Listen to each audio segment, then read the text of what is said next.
SME Dialogue series and convener of the Pan-African SME Network, Mr. Ziad Hamoui, President of Borderless Alliance, Alhaji Said Moumen, National President, Association of Small Scale Industries, African Youth Entrepreneurs, SMEs, present here and those who will be joining us virtually, distinguished ladies and gentlemen. It gives me a great pleasure to join today's event to launch the organization that represents Africa-wide network of SMEs. I want to thank the conveners and leadership of the Pan-African SMEs Network for this great initiative. Ladies and gentlemen, as we all may know, SMEs form the backbone of the African economy, representing more than 90% of businesses and employing over 60% of workers, many of whom are women and young people, according to the International Trade Center. Besides access to finance, access to markets has been the top challenges faced by SMEs on the continent.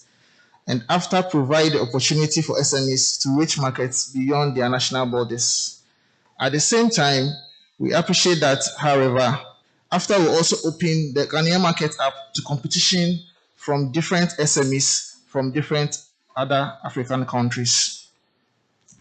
The theme for today's event, AfCFTA, Opportunities or Threats for SMEs, and the subsequent topics of discussion that will be held aligns very well with GIZ's program support to the Continental Free Trade Area Agreement.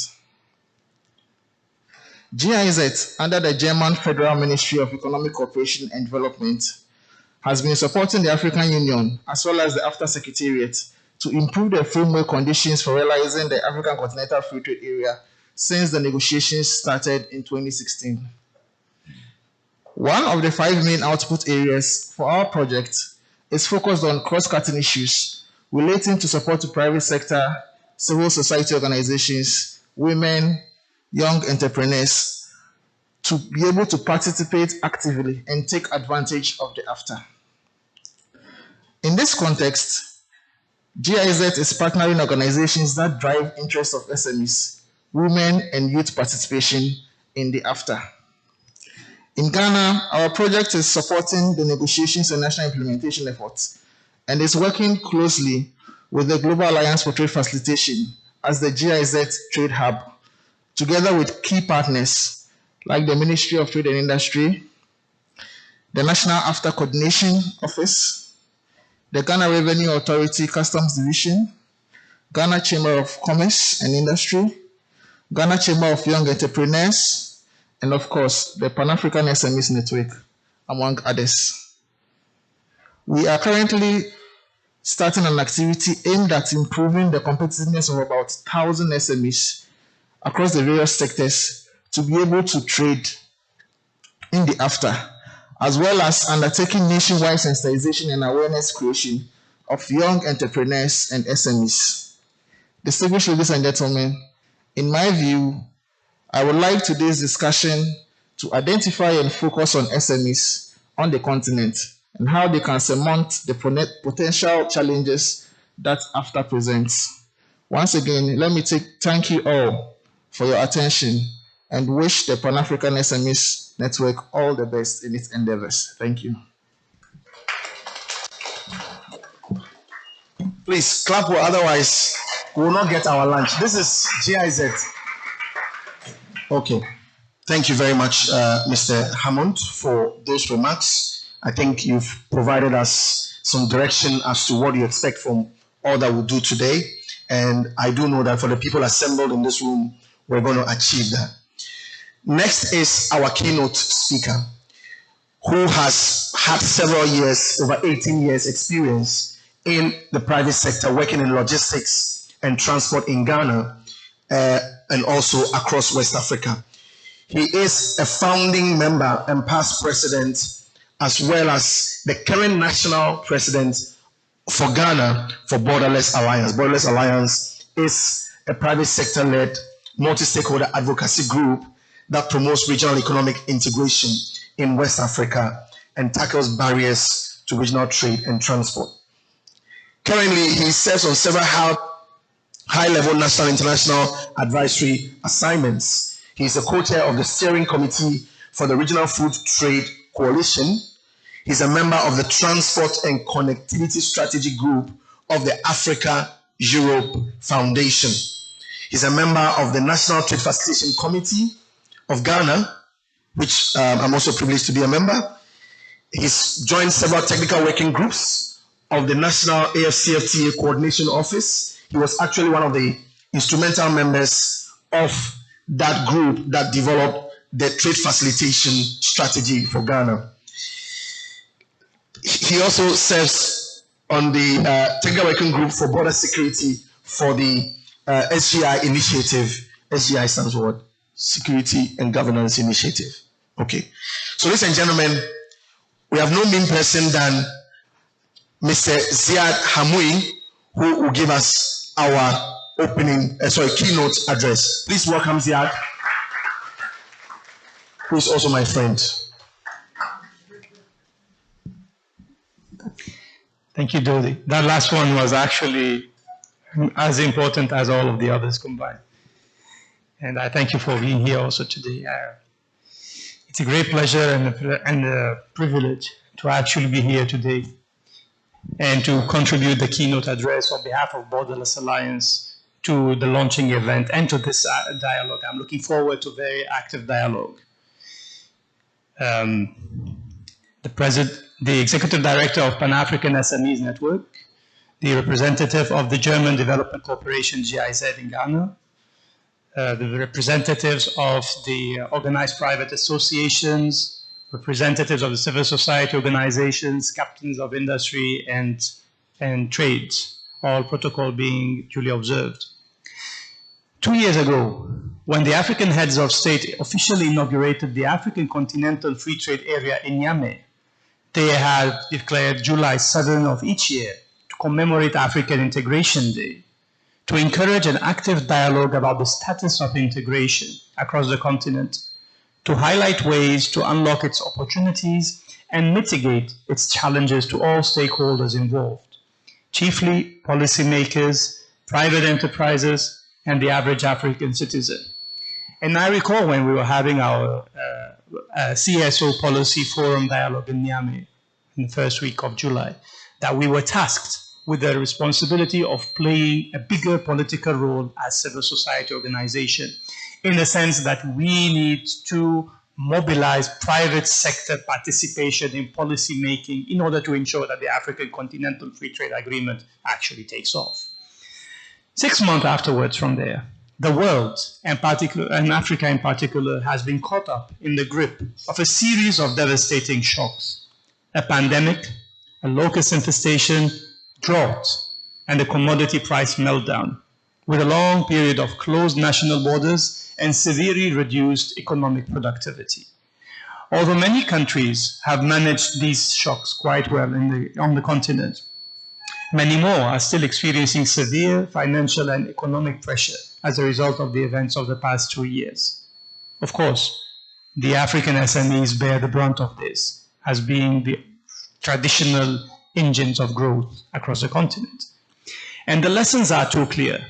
Africa needs to shift away from the limited, traditional, some even call colonial, model of national economic development on the back of the export of raw commodities. We need to add value to our products and services to make sure that we are better prepared to face the next external shocks, but also to become more competitive players on the international global scene, not just within our countries. Today, we focus on one of two main pillars on which the hopes are pinned to drive economic transformation across Africa to build back better. And I'm referring to the private sector, specifically its small and medium enterprises, or SMEs, which are known to contribute over 70% of Africa's gross domestic product and create over 400 million jobs on the continent.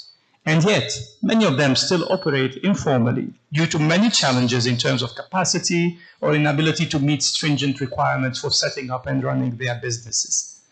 Most importantly, African SMEs are still fragmented and lack a particular leadership that sets their priorities and engages on their behalf, leaving their voice weak and unheard during critical decision making.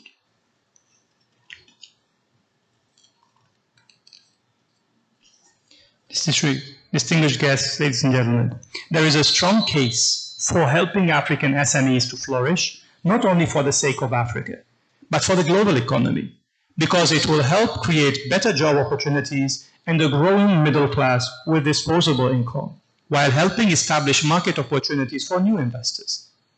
At the same time, the challenges that these SMEs face are very real. The lack of access proper to skills, tools, resources, and networks. And we could expand this endlessly, but I actually prefer that we do that one by discussing it internally so that we set our agenda. My job is not to set the challenges. Mine is to actually set the tone, and then for us to collectively work on coming up with our priorities agenda. So I will summarize it as a lack of access to proper skills, tools, resources, and networks, unfavorable business and trade climates, and the proliferation of red tape, which prevents these businesses from unlocking the benefits of regional integration. While the African Continental Free Trade Agreement presents a real opportunity to accelerate economic integration, it still presents relatively limited space for engagement with the various representatives of the private sector, while negotiations are currently still ongoing and provide an actual opportunity to shape the agenda, to become more representative of the needs and the priorities of these key stakeholders, the small and medium enterprises. And it is with this background that Borderless Alliance has agreed to partner on the organization of today's event, which provides a suitable platform to engage with the right players, including policymakers, economic operators, representatives of civil society organizations, and private associations, especially representing youth and women traders. As a private sector-led regional advocacy group, which promotes regional economic integration and the free movement of goods and people, by tackling barriers to regional trade and transport, Borderless Alliance has created a space to mobilize private sector participation in policy making, a role which we have been playing since 2012. Over the past few years, we have conducted a series of studies about the state of road corridors across West Africa and key border crossings in collaboration with our partners, as well as countless engagements on capacity building and information dissemination with key stakeholders, especially at the borders, with a relative success in helping traders and economic operators reduce the time and cost of doing business across the region. And I guess the reason I'm saying this is just to emphasize the fact that advocacy is a long-term initiative. And so one of the main considerations for this new platform we are building today is that you are in for the long haul. It's not the short term. There's no pill that you swallow and then the next day you wake up and you are integrated. We need to work on this collectively on the longer term. Today, close to a decade since our official inauguration and with the advent of the African Continental Free Trade Agreement, it is obvious that our efforts alone cannot be enough to move the needle on regional integration. Which is why, for the past couple of years, Borderless Alliance has been shifting its engagement in Ghana to the grassroots in order to reach out to the marginalized economic players and the underrepresented ones, such as the young Africans, the women-led business associations, and small-scale cross-border traders, among many others. In September 2020, we signed our first Memorandum of Understanding with the Junior Chamber International. I believe I can spot some of them around in the hall here. If you could just give me a wave to acknowledge you. Yeah, welcome. Through their Ghana chapter, and with the plan to expand our collaboration in the area of unlocking African youth potential in the AfCFTA. And from this perspective, I believe that the inauguration of the Pan-African SMEs Network is a step in the right direction, which will allow the members of this network to speak up with one voice to ensure success of their policy engagements with decision makers.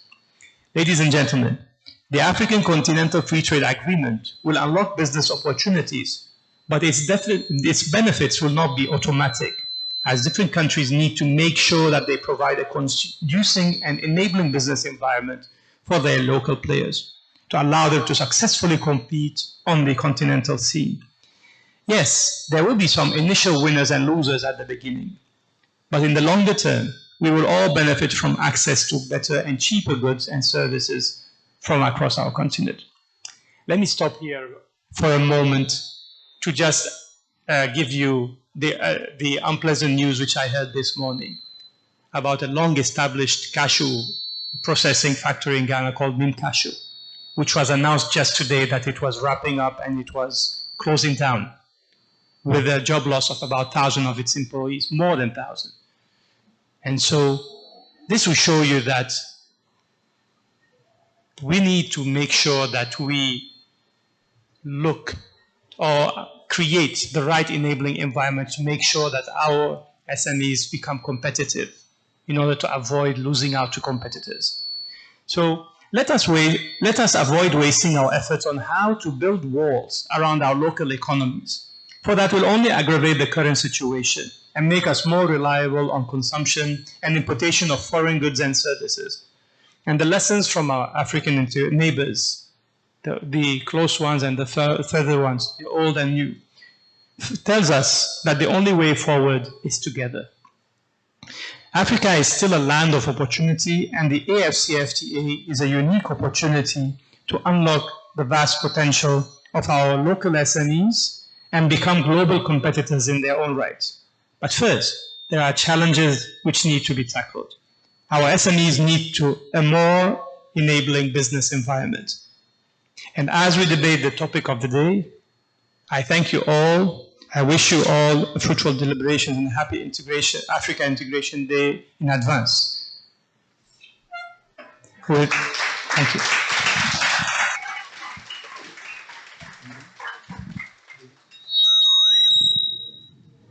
Thank you very much, Ziad. I think you've given us very thought-provoking keynote address. I mean, some of the things you said, we'll need to really take each one and digest it. For me, what was very intriguing is how you mentioned that this initiative of SMEs advocating and want to be involved in the AfCFTA is going the long haul. It's not a short-term initiative. And I think giving Borderless Alliance's own experience of having come this far, almost, is it a decade? Roughly a decade after being established, I think, and with your support to the Pan-African SME Network, I'm sure they will also go a very long haul. Please give Ziad a big applause. That was our keynote speech. We'll do two things immediately. One, I would ask Solomon Ajay to come back and explain a little more on what the Pan-African SME Network will do. Then right after that, we would ask Ziad to come back and do the official launch of the network. So Solomon, please, the floor is yours. Oh, please. Thank you, Chief. I thought you do Ziad first, so I wasn't ready for you at all now. All right, so ladies and gentlemen, I am back. Somebody said I'll be back, but then he couldn't come back. For me, I am back. Yes. All right, so I've been tasked to just talk about what we are going to do to support the African SMEs, on the continent. So,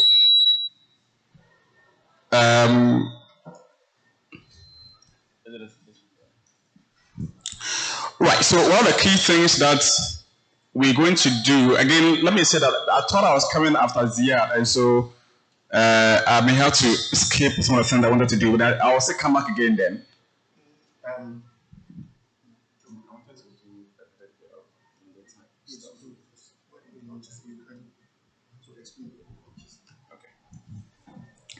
All right, sorry guys, ladies and gentlemen, apologies.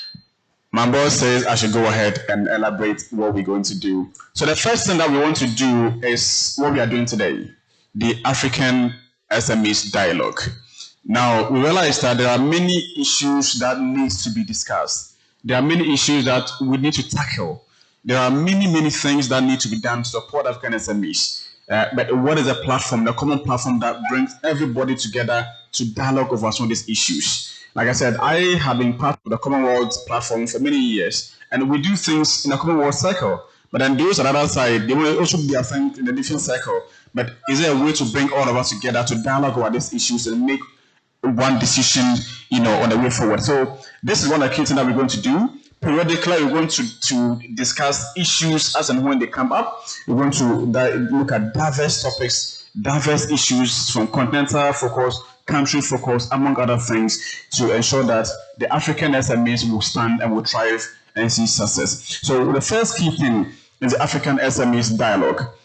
The second one, we are working with the African Continental Free Trade Area Secretariat, the AfCFTA Secretariat. I don't know how many of us as African SMEs know much about the AfCFTA processes, its origins, its protocols and all that. I don't know how many of us even understand how to trade on the AfCFTA platform. I don't know yet if most of us are familiar. But then from the little that we know, most of the African SMEs or the youth or women-led businesses are not properly informed on this whole AfCFTA. Most of us don't really know that anything like AfCFTA even exists. And those who know that it exists don't even know how to trade or how to maximize X platforms and all those things. So we want to take it upon ourselves to have series of engagement to engage the African SMEs. So ensure that they get to know all the details that they need to know on this AfCFTA, so that they can be able to take advantage of it and trade beyond the borders of their various countries. And to begin with that, we are going to run a survey, which will start from today. It's called the AfCFTA Consultative Survey for Youth, Women and SMEs. AfCFTA Consultative Survey for Youth and Youth, Women and SMEs.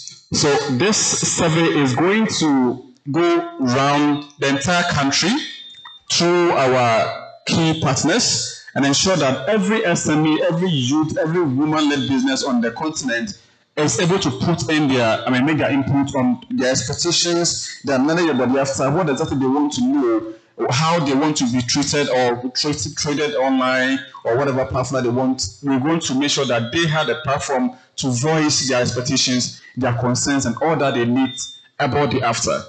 After we are done with that, we'll have a series of engagement with the Secretariat itself, where we're going to discuss many issues, including the language barrier. Yesterday, someone was telling me that how can this AfCFTA even work? Even between Ghana and Nigeria, borders are closed. So if Nigeria have closed its border, how can this whole thing work? Is there a way around it? What do we need to know in case of such? So after the Secretariat will give us all those details as part of the dialogue that we're going to run. And then on top of that, we're going to have another huge project called the Pan-African SMEs Summit, Expo and Awards. This is going to be an annual event where we bring SMEs across the continent to one location to have a dialogues, capacity building workshops and seminars, stuff like that. And then we're going to have a platform to have an expo where people will display their goods and services to attract market, sales, investors and mentors, among other things. So the next thing is the Pan-African SMEs Summit, Expo and Awards. By the grace of God, we are lucky to have the media edition this year. Next year from 1st to 3rd September.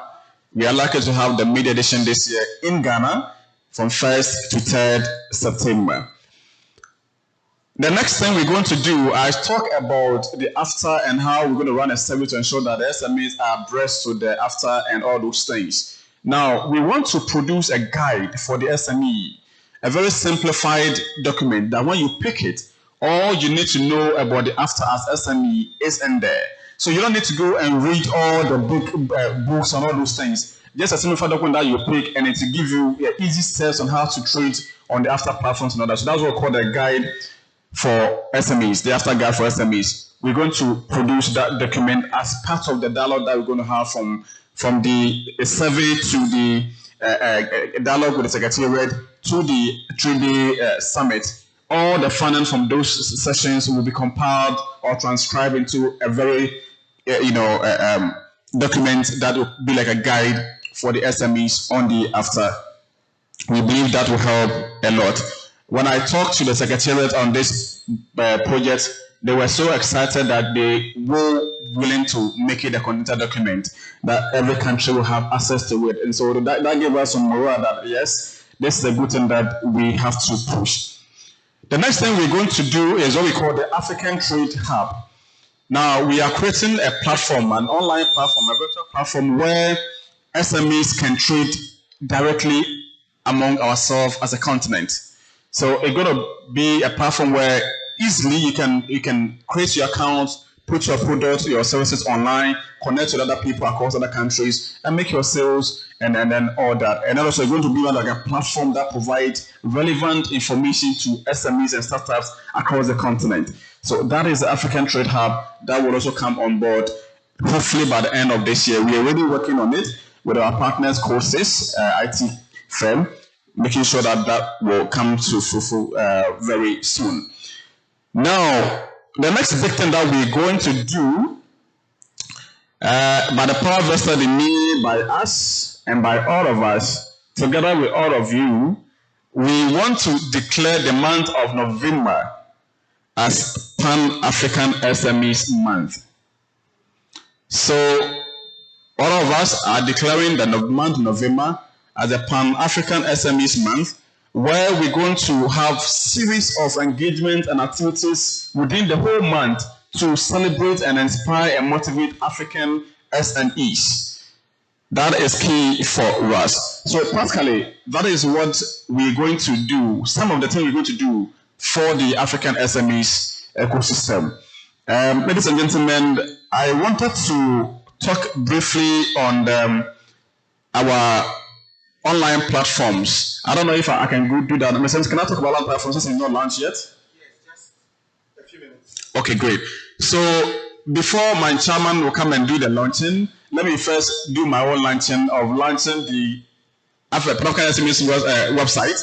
I'm taking the lead to launch or to unveil our website to you, Pan-African SMEs Network.org, Pan-African SMEs Network.org. It's a very fresh website. Nobody has seen it before. It's very fresh. Only, Lady Esther, can you please get online and give us the website Pan-African SMEs Network.org and show us what is there? All right. So that aside, let me also talk about our social media account.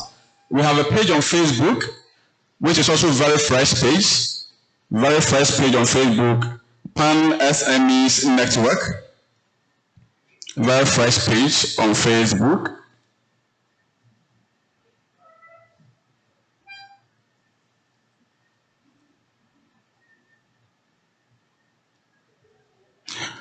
We also have a YouTube channel, Startup Africa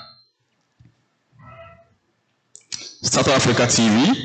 Our YouTube channel, Startup Africa TV, our YouTube channel. So these are some of the mediums we're going to use to work or reach the SMEs across the continent. Like I said, our key platform will be the African Trade Hub. That will be our key platform that will expect everybody to sign on to that platform and then ensure that we are able to maximize the support and the benefits thereof. I want to request all of us to log on to our Facebook, get your Facebook page, and then like our page on Facebook. I just want to request, if you can pull your phone now, get to Facebook and then like the page on Facebook, Pan SMEs Network, or you can just type Pan-African SMEs Network on Facebook, you get it, just like it for us. And then again, I was going to request that we do an activity where we all take pictures and then we post it online and then create a hashtag to make sure that this event will progress and trend and go far. I don't know if we can do that now or we'll do that one after Mr. Ziad come on. Ms. MC, can we do that now or hold on till Mr. Ziad finishes? So that we can all take some pictures and things and post online. So I guess you do that one after Mr. Ziad finishes, right? So on that note, let me thank you for the opportunity. And welcome you once again to this dialogue. Thank you. Thank you very much. So the website is up. I'm sure you can also access it on your own just to see what information and what resources are available. Thank you, Solomon, for the elaborate program of activities and initiatives that the Pan-African SME is going to undertake. I'm sure what you were saying indirectly is that you are asking everybody to come on board so that it will be a great success for all of us. So thank you very, very much once again. Please give James a big round of applause. Sorry, Solomon, a big round of applause. Now, we need to do the official launch of the Pan-African SME Network, and it's our delight to have Ziad do that for us again. So please welcome Ziad with an applause. Please clap because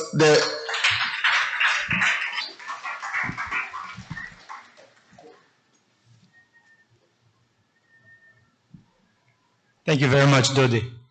I was initially hesitating whether I would just finish with my remarks and then I would just declare the event officially open, and it didn't really sit well for me to declare something I didn't hear much about. Excuse me. So when I was approached a while ago by Solomon about his intention to build this kind of platform to bring in the SMEs from all across the continent in order to rally their participation in order to push forward on how to unlock the benefits of the AfCFTA and doing business across the continent. I was excited because obviously one organization or one person alone cannot do this kind of work. And we know from our work with Borderless Alliance that sharing experiences and leveraging the private sector participation will get you to a certain level. But then you find out that the various countries have different experiences when it comes to business. And then various regions have also different issues. And it helps also to network these networks of organizations and individuals and associations to have a much richer picture about what works, what doesn't work, what needs to be done, and what needs to be stopped, actually.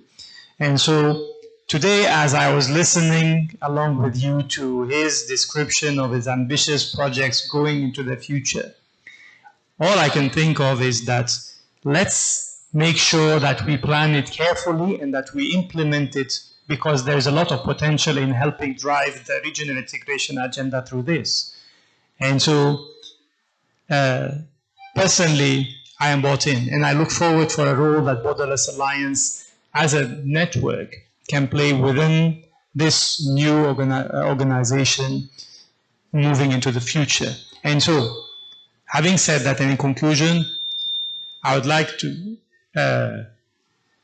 it's my pleasure and my privilege on behalf of Borderless Alliance to officially declare the African SMEs, Pan-African SMEs Network duly open.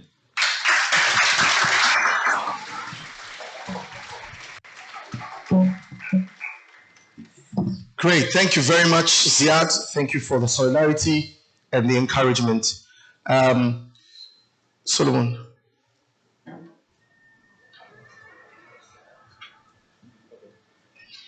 Okay, so Solomon will say a few words. All right, so quickly, I left one key thing for the last, which is to thank the people who have made this event a success today. The GIZ, they have done tremendous work by supporting us to make this event a success. So, Mr. James and your team, thank you so much. We appreciate your partnership. Please, bigger for them, bigger for them. They've done so well. We thank you for your partnership, and we hope that this will not be a one-day show. I beg, mempe one day show as NBR. Let us work together as a team for the betterment of the African SMEs ecosystem. And once I'm appreciating and thanking the GIZ, let me also appreciate those who are yet to join us. The partners who are yet to join us, our partners from the Ghana Exim Bank, the African Exim Bank, the African Development Bank, the World Bank, and all others that we are working or talking to behind the scene. We thank you in advance for coming on board to support this great cause. And again, we open our doors for everybody, every SME. I'm sure for asking, how do you join? Just get to the website and then hit us up and we'll get to you. Let us all work together as a team to make sure that Africa can fully integrate. Thank you very much. Thank you. Thank you. So on that note, you've earned your coffee break. I think you should clap for yourselves for that. Unless you don't want to take off. And I'm assuming that some of you have not had coffee. That's why the clapping is not coming. So I say clap because I'm giving you coffee. Okay. Thank you. So please, we take a 20-minute break. It's now 10:40. We are behind our scheduled time. So we resume at exactly 11 o'clock to continue with the panel discussion, the first panel discussion. So thank you very much. Coffee is already served. I forgot to remind you of where the washrooms are. The washrooms are behind us. The two doors in the middle. And then these are the exits. This is the only exit out of here. Hopefully we don't have a fire emergency. Thank you and see you at exactly 11 o'clock. Thank you.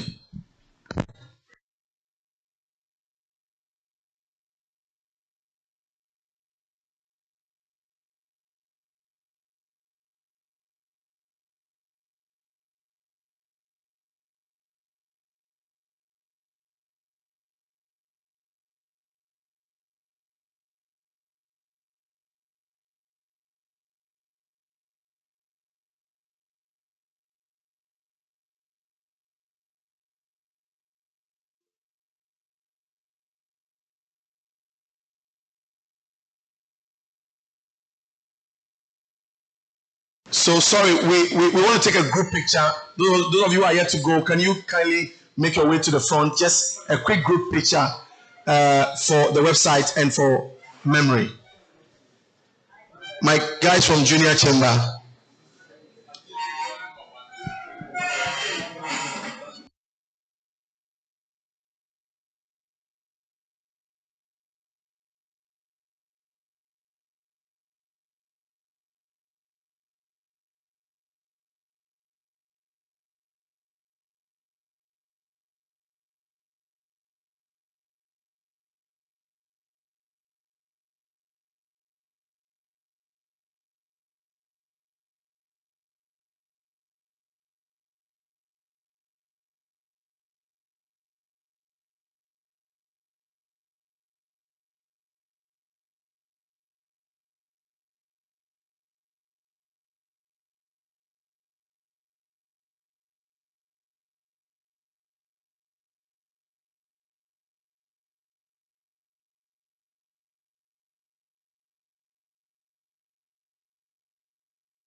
next session, which is our first panel discussion that would look into lessons learned from other regional integration efforts across the world. I'm very happy to have the moderator for this session, who happens to be a very articulate and very dynamic lady, Maiden Date, the founder of ICS Africa, which itself is a very formidable SME working in event management, management consulting, marketing and communications. Please welcome Maiden Date, the moderator. Oh, after all the nice words I said, yes, please.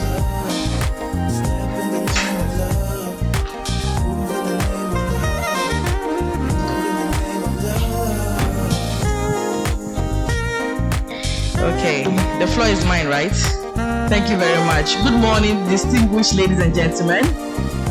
I hope the food is really nice, because I think that's the reason why our mouths are full, so I don't think I'm going to engage them before somebody has to choke unintentionally. So without further ado, we'll proceed, and I hope our panelists have finished being refreshed so that they can come on here, and then let's get the show rolling.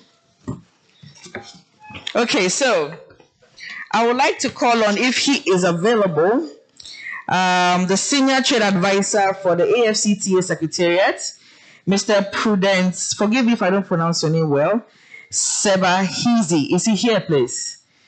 Is he here? Can we see a wave? Okay, he's yet to be here. All right. The Senior Programming Officer, International Budget Partnership, Mr. Patrick Stevenson. Is he here? Patrick here? Okay. The AfCFTA Policy Network, Mr. E.K. Benson. Is he here, please? Okay. Okay. Please, could you find your way? A round of applause for him, please. Thank you. And then Mr. Mixin Opoku of the Multilateral and Regional Trade. Is he here, please? Is he here? Okay. He's not. All right. I know, right? Interesting how the questions be bombarded by onto one man. Okay. The Deputy General Secretary Pan-African Youth Network, Mr. Ahmed Benin. Is he here, please? Is he here? Okay. A round of applause for him. Thank you. And then last but not least, National President Association of Small Scale Industries, Mr. Alhaji Said Mumin. Please, a round of applause for the distinguished gentleman. I'm sure because our other gentlemen are here, they can easily social distance themselves. You know, yes. So feel free. Thank you very much. Okay. I'm assuming the traffic in town must have caught them unawares, because it's really crazy.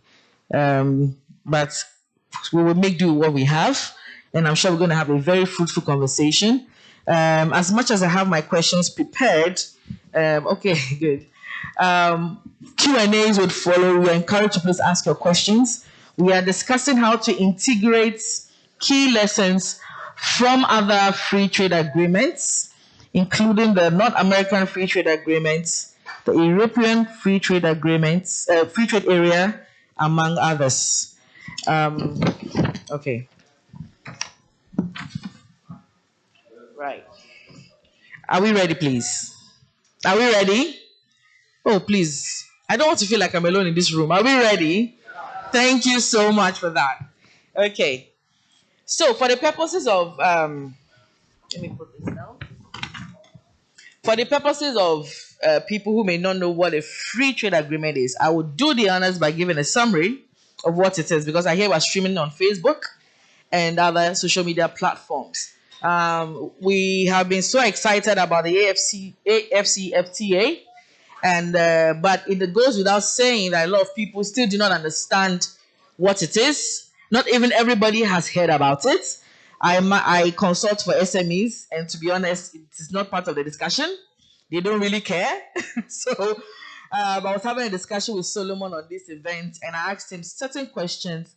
That is the reason why this topic became relevant, because we want to see how we can prepare the minds of SMEs, of whom are supposed to enjoy, the policy. Because without them, the policy becomes an idea and not a reality. So the questions here have been carefully crafted to be able to bring about a discussion and also come about with solutions to ensure that we support the government, we support the AU, and make this work.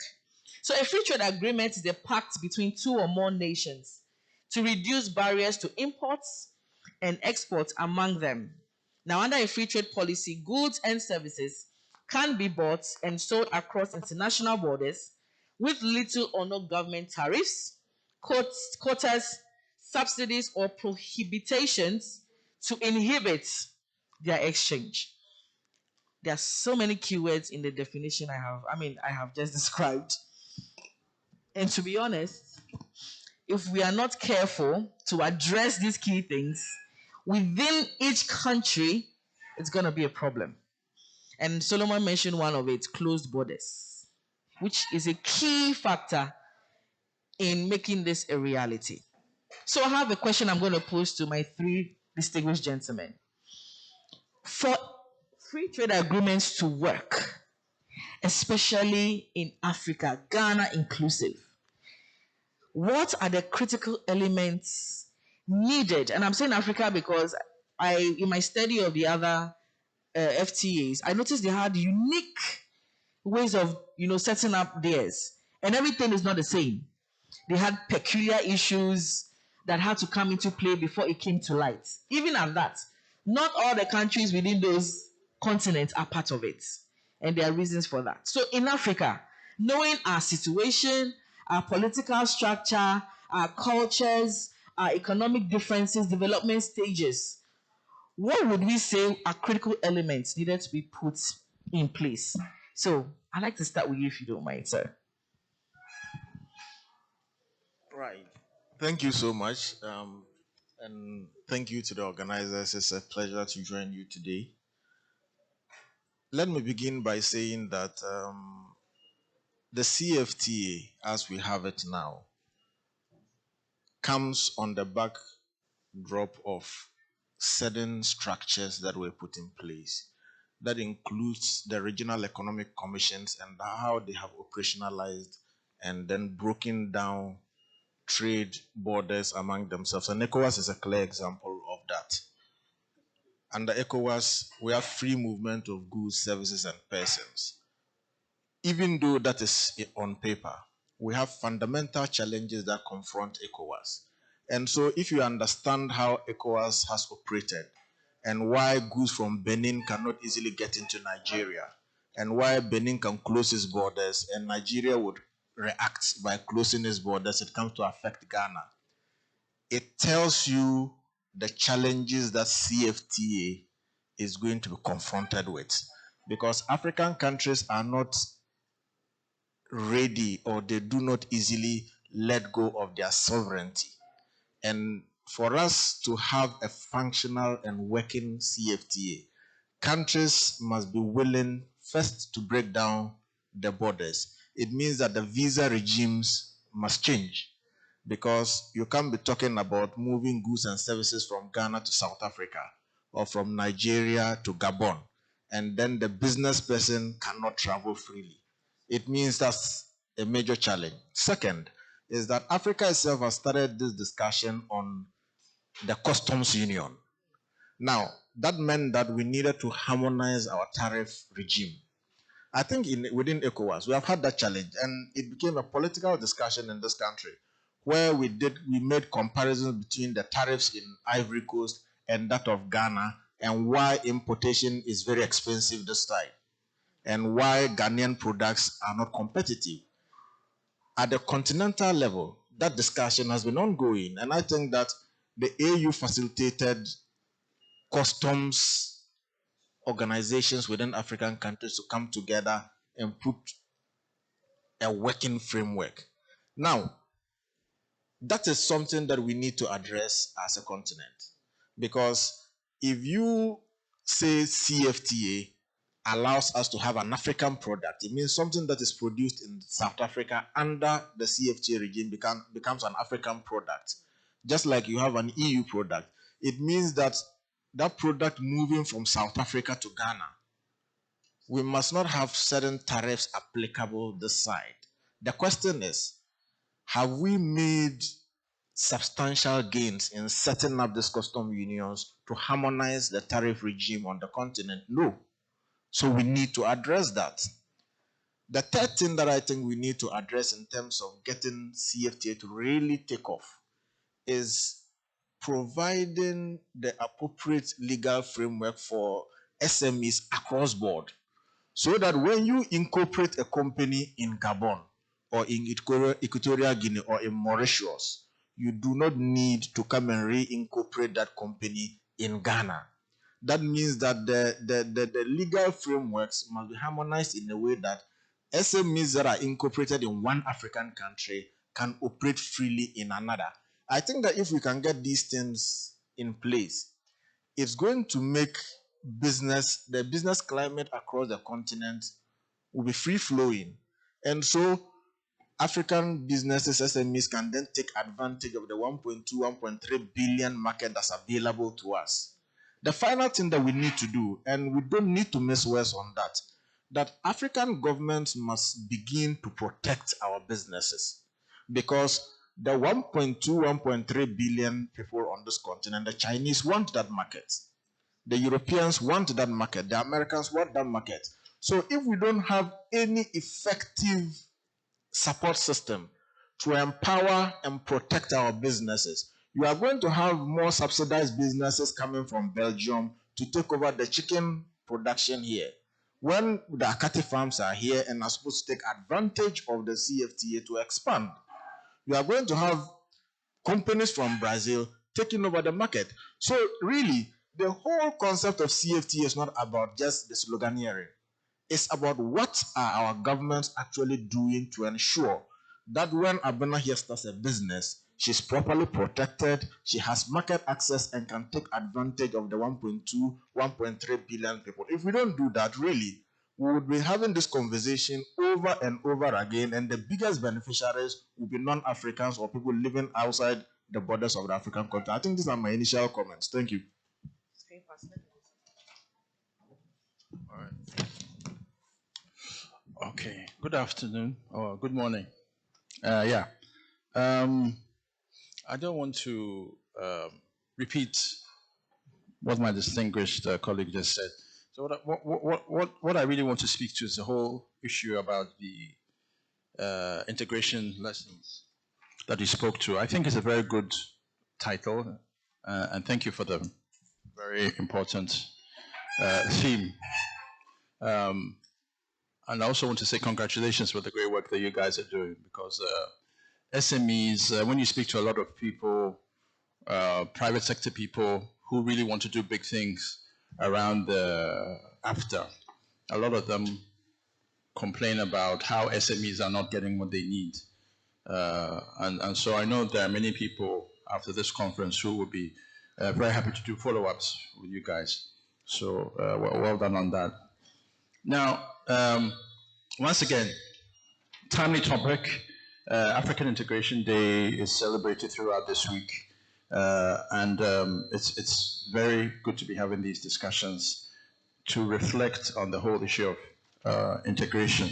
Now, I have an issue though with, my only concern would be with using European Free Trade Agreement and NAFTA, because I think using the North African Free Trade Agreement probably is not the best use of, you would automatically disqualify the whole conversation. Americans don't have a concept of regional integration. That is a fact. They don't. I happened to do a speech to my alma mater back in 2002 in Brussels. And when I asked them about what they knew about regional integration, and someone referred the United States, I had to smile, because I knew that even though I didn't have the knowledge now I had then, I still knew that it was a totally wrong answer. Now, For the Americans, they see Africa's regional integration project as a spaghetti bowl, which it has been referred to rightly by economists from all over, because we have all these regional groupings. We have 8. In fact, we have 14, but we have 8 that are recognized by the African Union. We have ECOWAS, SADC, COMESA, SENSAD, Arab Maghreb Union, and so on. Some of these need to be questioned whether they are still fit for purpose, because they have not met for a long time. Arab Maghreb Union, some of the countries are almost always fighting. Morocco has issues with Algeria, Algeria has issues with, and we know what is happening with Libya. So nothing has been happening really in Arab Maghreb Union. ECOWAS and East African Community arguably are probably the more active ones, as well as COMESA, which is 22 countries, the Common Market for East and Southern Africa. And COMESA actually has been a good best practice for the African Continental Free Trade Area. One, the dispute mechanism systems, and a whole number of other protocols. AfCFTA actually referred to that to look at how to tailor it for the whole agreement. So here you have what some may call the spaghetti bowl of arrangements. And sometimes we get it right, sometimes it's totally wrong. Because in Southern Africa, for example, the Southern Africa Development Community, free movement is not happening. I have friends from Malawi. In fact, a particular friend from Malawi, she lives in the States now, but she has relatives in Zimbabwe. And here is the funny case that she has to take a visa to go and visit her grandmother in Zimbabwe. How does that happen when you're all part of the same regional grouping? And yet in ECOWAS, the freedom of movement has been happening since 1979. It even predates Schengen of the European Union, which started in 1985. And this is something we don't always put out because sometimes it's not in the interest of even certain Africans to put that information out. So West Africa and East Africa are probably the most advanced when it comes to free movement. For West Africa, despite the terrorism coming from the Sahel, no member state has felt compelled that they would need to close borders.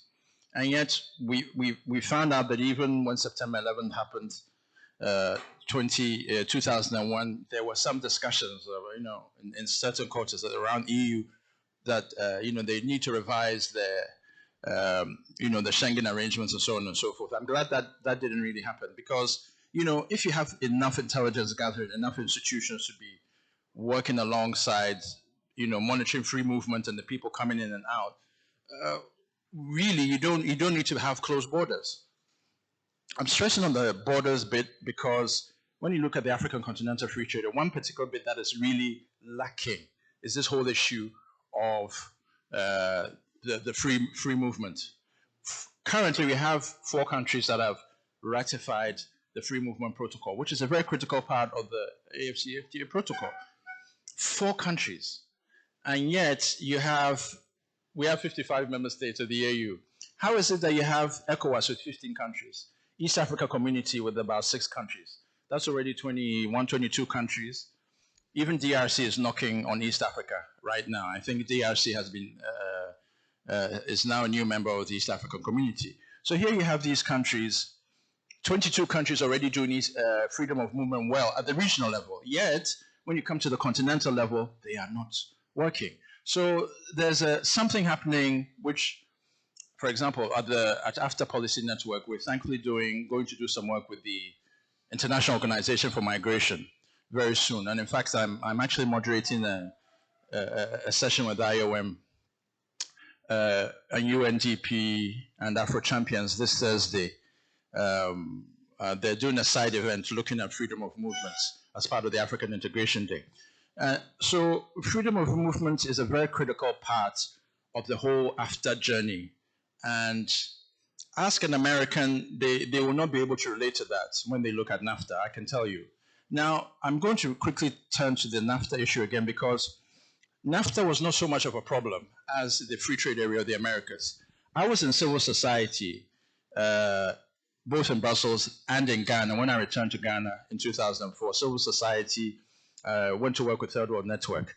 We campaigned in different spaces with many different allies on the whole free trade area of the Americas, who were fighting against the free trade area.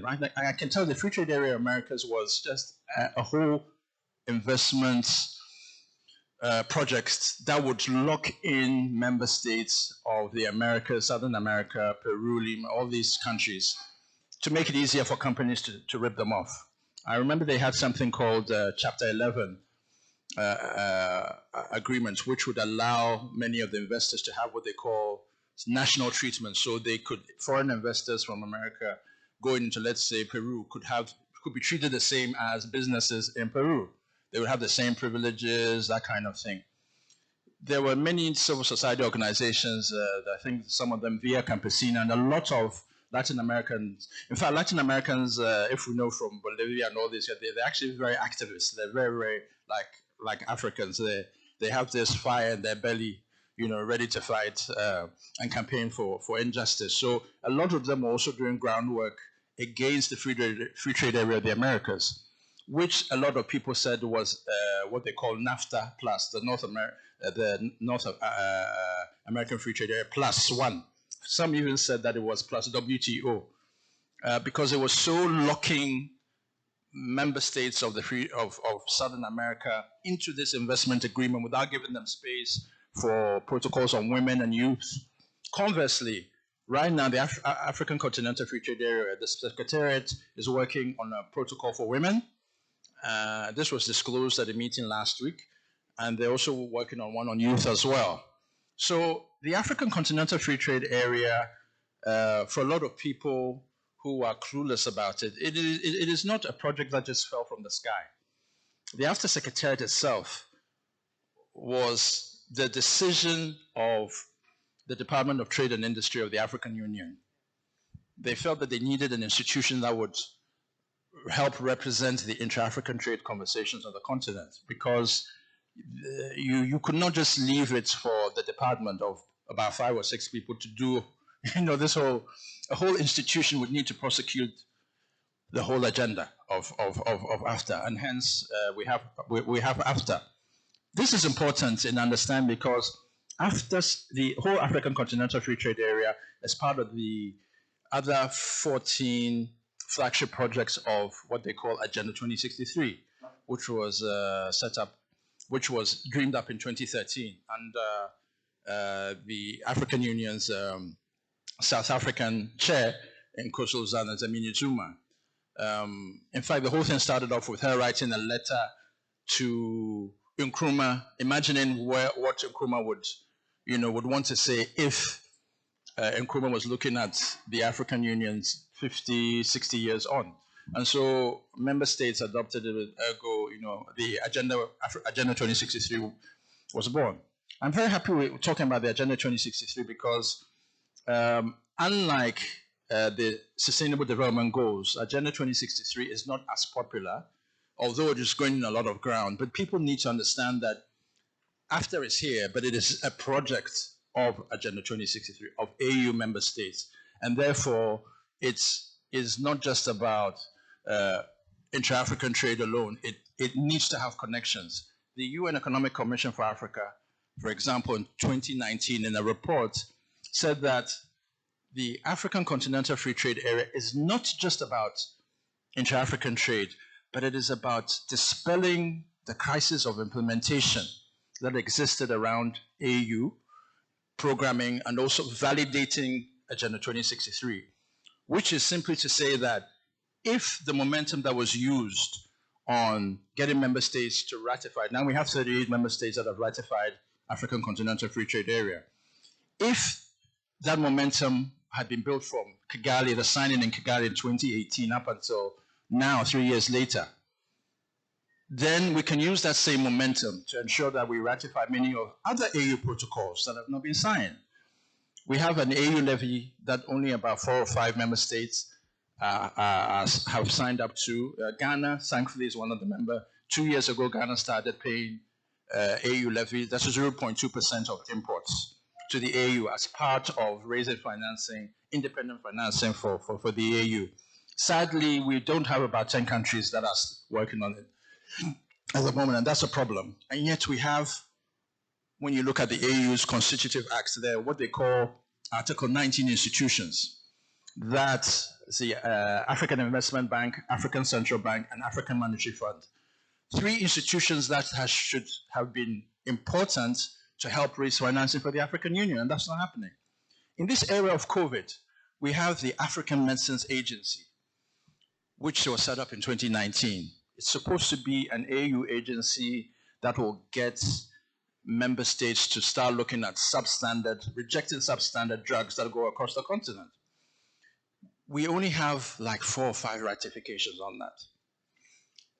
With this time of COVID, this is a time, for example, to get member states to push through so that the African Medicines Agency comes to life, so that we can get each of the member states, each region, that will be a representative of the African Medicines Agency, looking at drugs that come from other member states and from outside Africa to see whether they are fit for purpose for the continent.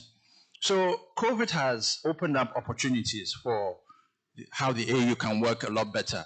And I think we must get a little serious. And whilst it is important to be comparing, my background is really comparative regional integration specialist. I did my master's looking at ECOWAS and ASEAN.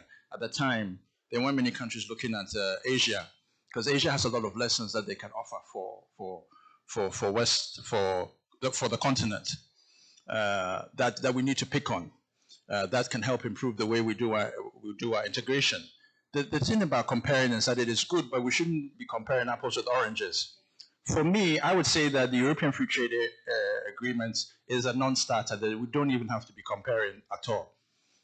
And when it comes to the NAFTA, that's, like I said, that was a total failure for the United States itself. And so I want to say that going forward, what we need to be doing is looking at looking more at the successful arrangements that have been working. Even Latin America has its own integration systems that we can also be looking at to see what is good for them that we can import into the continent. And finally, I just want to say something about the thing that one of the good things about the African Continental Free Trade Area is that even though there's a lot of work to do and it is flawed in the sense that there are still areas that need a lot of attention and we don't have the manpower on the continent to attend to them. But the African Continental Free Trade Area is an example of what they call developmental regionalism. That is a regionalism that is inclusive, because if you listen to what the AfCFTA Secretary General Wamkele Mene, almost in every speech he's talking about women and youth. This is because that demographic, the women and youth demographic, has really been pushing to ensure that their voices are heard when it comes to, which already means that at the very highest, they're making it more inclusive. This is not what was happening with Free Trade Area of the Americas, at NAFTA, whichever else agreement there may be. So I think AfCFTA, they say, is a game changer. A lot of us, including the IMF, have said it's a game changer in many, many spaces. It truly is. We have to make it work. We have to have faith in it that it is not going to take just 6 months for it to work. It's a long process. And we just need to make sure that we all come together as Africans, become bigger, whether it's associations, whether it's the youth network expanding, whether it's SME network expanding with those across Kenya and each region. We need to just scale up and make sure that as we are scaling up also, we are learning that it is not just a private sector initiative. It is also about what the African Union needs to do coherently in the work that it does to make sure that we get a better African Union for us all, in consonance with the regional economic communities as well. Thank you very much. Wow, that was a round of applause for Mr. Bensa. I'm not surprised. I mean, from the AfCFTA Policy Network, he would have such information. And thank you so much. Indeed, he mentioned that some existing FTAs are not good examples, and I like that, because for every bad example and good example, there are still lessons, right? So, I mean, he said so much, and I'm glad this is being recorded, because we can all go back, listen to it, take a few key notes, and see how we can come and fill the gaps as well. Mr. Patrick Stevenson, you are very welcome. Mr. Patrick Stevenson is a Senior Programming Officer of the International Budget Partnership. You're welcome again. So you're discussing FTAs first of all, and basically our first two gentlemen have responded to the question for FTAs to work, especially in Africa, Ghana inclusive. What are the critical elements needed to be put in place? So you would be the last person to answer. While Mr. Ahmed Benin, right? Who is Mr. Ahmed Benin? You know Mr. Ahmed Benin? Okay. So Ms. Alhaji Said. Sorry, because when you all were coming, I should have put the name to the people coming. So forgive me. Now I won't make a mistake again. Mr. Alhaji Said, who is the National President of the Association of Small Scale Industries. I'm so happy you are here because you are an important game changer as well. Exactly. You know how the small businesses are, you know how the ecosystem is. Yes. So being a game player, what would you say? What are your contributions to ensuring that the AfCFTA actually works in Ghana? Thank you very much. Thank you too. For giving me this opportunity. Association of Small Scale Industries is the umbrella association that we have a numerical strength of about 3-something million in Ghana. And then this after when it came, we were very excited. But like we earlier on, the earlier speakers earlier on mentioned, capacity is our number one challenge. For instance, when they started, I think I raised this issue in one of the forums. I told them that capacity is the most important, and you can see how the borders are now. If you are saying that after should work, the borders from here to go to Nigeria, it will take a lot of days, and even not that, there are a lot of challenges here and there, and that was what we were talking of. And then as we are talking of the custom barriers too, which are very essential on the part of our movement. Recently, we experienced a lot. Most of our members went out with their goods and they were blocked at Nigeria. So before the thing will be done, we should be very careful and then work very hard to make sure that all these things are cleared. If it is not done, it will be very difficult. But I know it's a process. As we are moving, it will come to a time that all these things will normalize. But beginning of everything is always very difficult. But it's a very good intervention that is coming to Africa so that you can move from here to Ethiopia, from here to anywhere to do your business. You can imagine 1.3 million men. Yes, it's a big market indeed. But our problem is always that some of us, we believe that they talk on paper. They talk very sweet language, the English language, the Queen's language. But when it comes to implementing, it becomes a challenge for us. And we, the SMEs in Ghana, or even in Africa, I had a call from South Africa. They were also telling me a similar thing. The framework is there, but will you be able to implement it? That is the problem. So ours, we are not technical people. We are the implementers. And for that matter, I'm saying that it's a good intervention, but they should let it work. Because you can listen to first speaker and second speaker. They are very good in how they are explaining things. But we, the consumers, we are the implementers.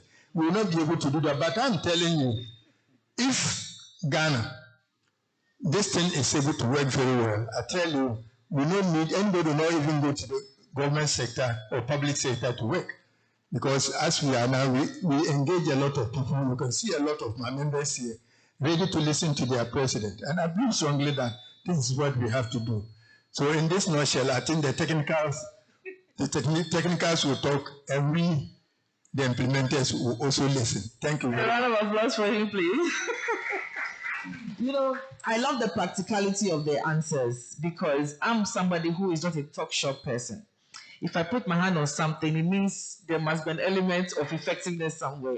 They say execution is the top man's job. I don't know who the top man for AfCFTA is. I have no idea, but if he's watching us, please, execution is the top man's job. And some of the questions I have I'll come back to you again because I have some questions that have been fashioned for each of you because of your background. So I hope time will permit us. Patrick, please give us in a few minutes your take on what will make FTAs in Africa, Ghana work. Well, first of all, I mean, thank you for the opportunity for this conversation. You know, the question of what we can do to make these sorts of agreements work. I think a conversation like this is one, you know, that's a step in the right direction.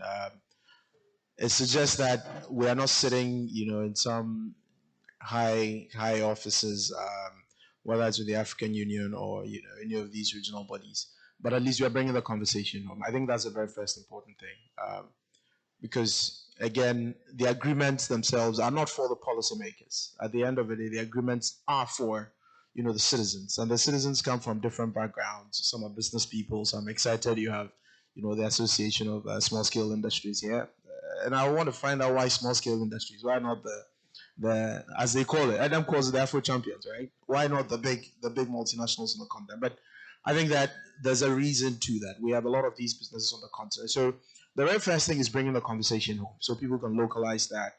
And I would have loved to have seen, you know, different versions of the various protocols in different languages. I know we have the continental languages and Swahili, etc., but we try to localize them. So I think it's the very first thing we have to get out of the way. The other thing will involve, as some would have said, you know, the political economy issues around the implementation of such agreements. And I know Bensa doesn't want to talk about the European Union, for example, and I think I share the same ideas, right? Look, business people and individuals, goods and services have to be free. They have to move across borders. The difficulty is when we superimpose on top of that narrative, you know, political interest and political institutions that have nothing to do with movement of goods and services for the satisfaction of the everyday consumer. Okay, so you may get into very complex geopolitical issues whose relationship is where, who's trying to support security on the African continent, who's not. Once you throw in those geopolitical issues, it almost undermines the fundamental issues of trade and the ability of citizens of Africa to be able to move across borders. And Europe is a typical example. Well, we're not saying that the European project has completely collapsed, but if you look at what is happening between the Brits and the Union itself, it essentially boils down to, you know, the influence of politics.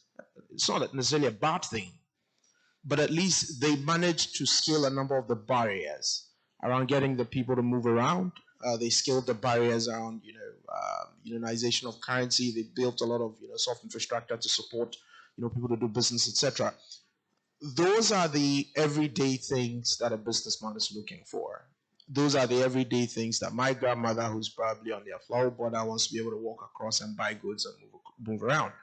So the second issue I'm talking about is we have to pay attention to what are geopolitical conversations on the continent and ensure that these do not offset the gains we're already making towards implementation of the protocol.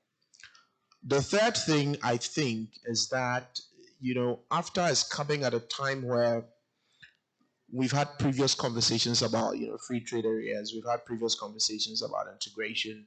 We've seen examples, you know, I'm sure you've discussed some of these examples from other jurisdictions. But I think this time, you know, presents different challenges, and we should leverage the current conversation to define and shape what the free trade area is going to mean for us. If we're talking about free trade area, you know, 20, 30 years ago for the African continent, we had deployed. I'm not sure we'll be talking extensively about what the role of e-commerce is going to look like and soft infrastructure for supporting trade. That conversation may not even be major. But today, the structure of the African economy is shifting drastically to the point where we have to be cognizant of our own developments and what is happening on the African continent, and make sure these things feature heavily in the conversation, you know, towards you know, that sort of you know, the raison d'etre behind why we're doing what we're doing, and not necessarily draw on. Yes, we'll talk about doing this in 79 or 75. These are the experiences there. We've talked about the regional, you know, economic blocks and what needed to be done before. All of those are fine, but I'm saying today, we are presented with different structures of the African economy, and I believe the agreement as is and the conversations around it today must pay particular attention to these dynamics and moving forward. Finally, is the role that we must accord the young people on the African continent in the conversation itself. Some estimates put the potential, jobs that are likely to be created. I know you were talking a little bit about jobs. You have 54 countries that have ratified out of the total of 55. Some put estimates about 225 million jobs that are likely going to be created over a certain period of time. Even if you assume just an average, everybody's likely going to get something around 10 million jobs. This is a bad statistic, but I'm only saying that it gives us a sense of what can potentially come. The working population of this country, Ghana, is about 12.9 million. So even about 10, 15 years time, just by the implementation of this agreement, you can get a net jobs of about 10 million, all of which are going to come up in either new sectors or disruption to new value chains and keep us competitive. You have a lot of youthful energy that is getting into that space. So how do we rope them into the conversation as we have it today, so it doesn't become something they're disconnected away from? I find that a little strange. We hear some of the things happening in some of the countries where, evolution and technology, the use of social media for doing business and all of these things are sort of being stifled. It creates a major challenge and a major problem for the emerging businesses that we're seeing across the African continent. So it's very important that we pay particular attention to their interest and bring them into the conversation. The assumption that they're too young probably will not appreciate or understand the complexities of some of these policies. Yes, fine to say. But whether we like it or not, the young 25-year-olds in the next 15 years are going to be the 40-year-olds who are likely going to be businessmen.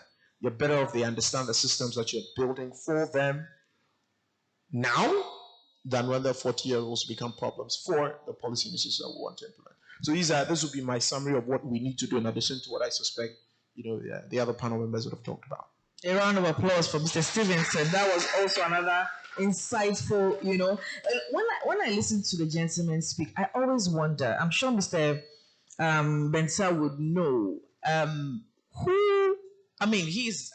think he's brilliant too, because the wealth of knowledge he has, would make such a policy work with the wonderful gentleman here.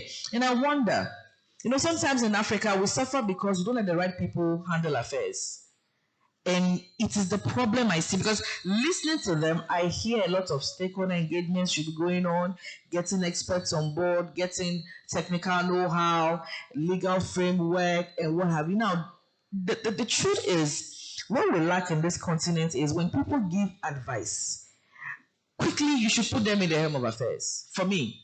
Because I don't see why somebody can consult and give me ideas, and I won't put the person to handle it. Quickly, if somebody has this information, it is safe to assume that this person can do the job. All things being equal.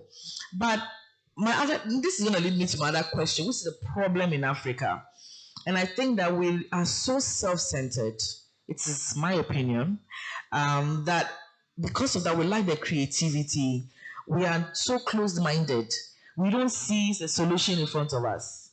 And so we keep marking time and talking and having these panels every time after this, after that. I think sometimes even the people finally will get tired and say, you know what, I have been supporting you so much, I want to see results. Is that not what we are here for? Yes. So I think that whoever has influence at the AU, whoever has influence at AfCFTA, should make sure that the people are here. I can tell you, you're here. Some people may not want to work for the money. But if I permit me to use the local English pidgin, if it be for me, it be for you. Is that not the case? So it takes me to my next question. Now, in Ghana alone, we are very, very, we love politics. There's nothing wrong with it. We are political animals, aren't we? We are very unique. Whatever party you come from, we're very unique. We all have ideologies and how we think the country should run. Testimonies have it that,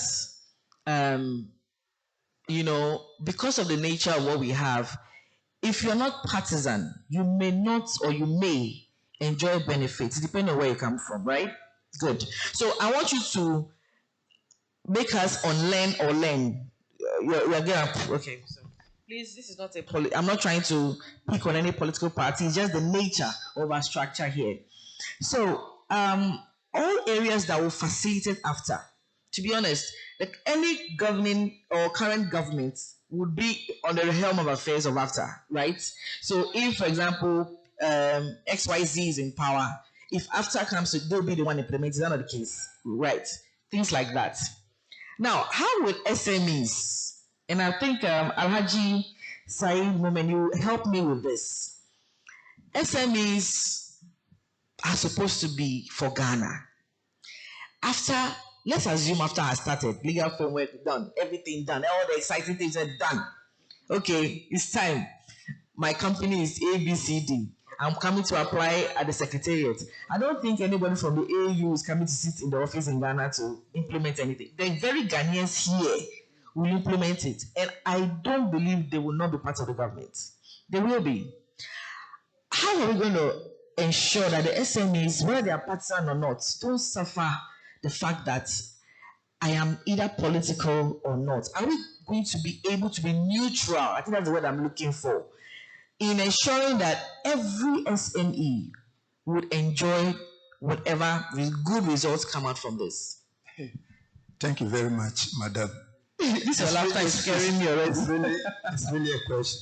Good. There's nothing in Ghana or Africa that doesn't go on the political lines, no matter what you say. We have set up local working technical groups in Ghana, which was set by this present government, which was very, very effective. It has given it a lot of education. But like you said, if this government is not there and any government comes, it means that they will either shift it to a different lesson. But we are praying. We are praying very hard that we make sure that this thing continues. You see, when we are doing businesses, if we have good businesses and our savings are okay, I don't think we will be following these politicians. And then it will create an avenue or atmosphere for us to improve in working. As I'm seated, I'm an electronics technician. I have been in the system. I have started building amplifiers and other things. But the issue, like what you mentioned, when the person comes, they'll color you with one of the what do you call it? I'm the president currently. Tomorrow, when there is another man coming, another government coming, they may say, oh, this guy is allegiance to, what do you call it? The other government. So at the end of the day, even when you need support, when you need capacity building and other things, it's not there. Like what we are saying, sensitization is one of the key for we the SMEs. Like what Mr. Solomon, let me thank him very much for organizing this very important forum for us. For the downtrodden to also be heard, their voice to be heard. Like I continue saying, the education is my hand. Education is the skills I have that I can use and turn and do something. So if only we are able to, the politicians are able to move out from what we are doing, I think Ghana will be a very lovely place for us. But if it's not done that way, it means that we are going to be marking time. They can bring any program in Ghana, but you see that it will not work well. But I hope and pray that this AfCFTA should remain. The headquarters is in Ghana. It shouldn't mean there shouldn't be a white elephant. It should be something that I can walk in straight from any corner. Ministry of Trade has opened his doors, as I'm talking now, to us to come and discuss issues about that. But the politics, as you are talking, I'll leave it for you and me to judge and see what is happening. But I know we cannot run away from that. But if we are able to run away from that, it means that we will do a lot of things. We don't talk too much. We talk very little. I know, right? Mr. Benin, I want you to please react to my question because it is not a joke. I always say that if you're faithful over little, you have authority over more. And the little we have, we are not seeing the left or the right. Now this big thing is coming in. Then what is the hope for SMEs? Is this AfCFTA going to be a threat to us in Ghana or is it going to be a benefit to us?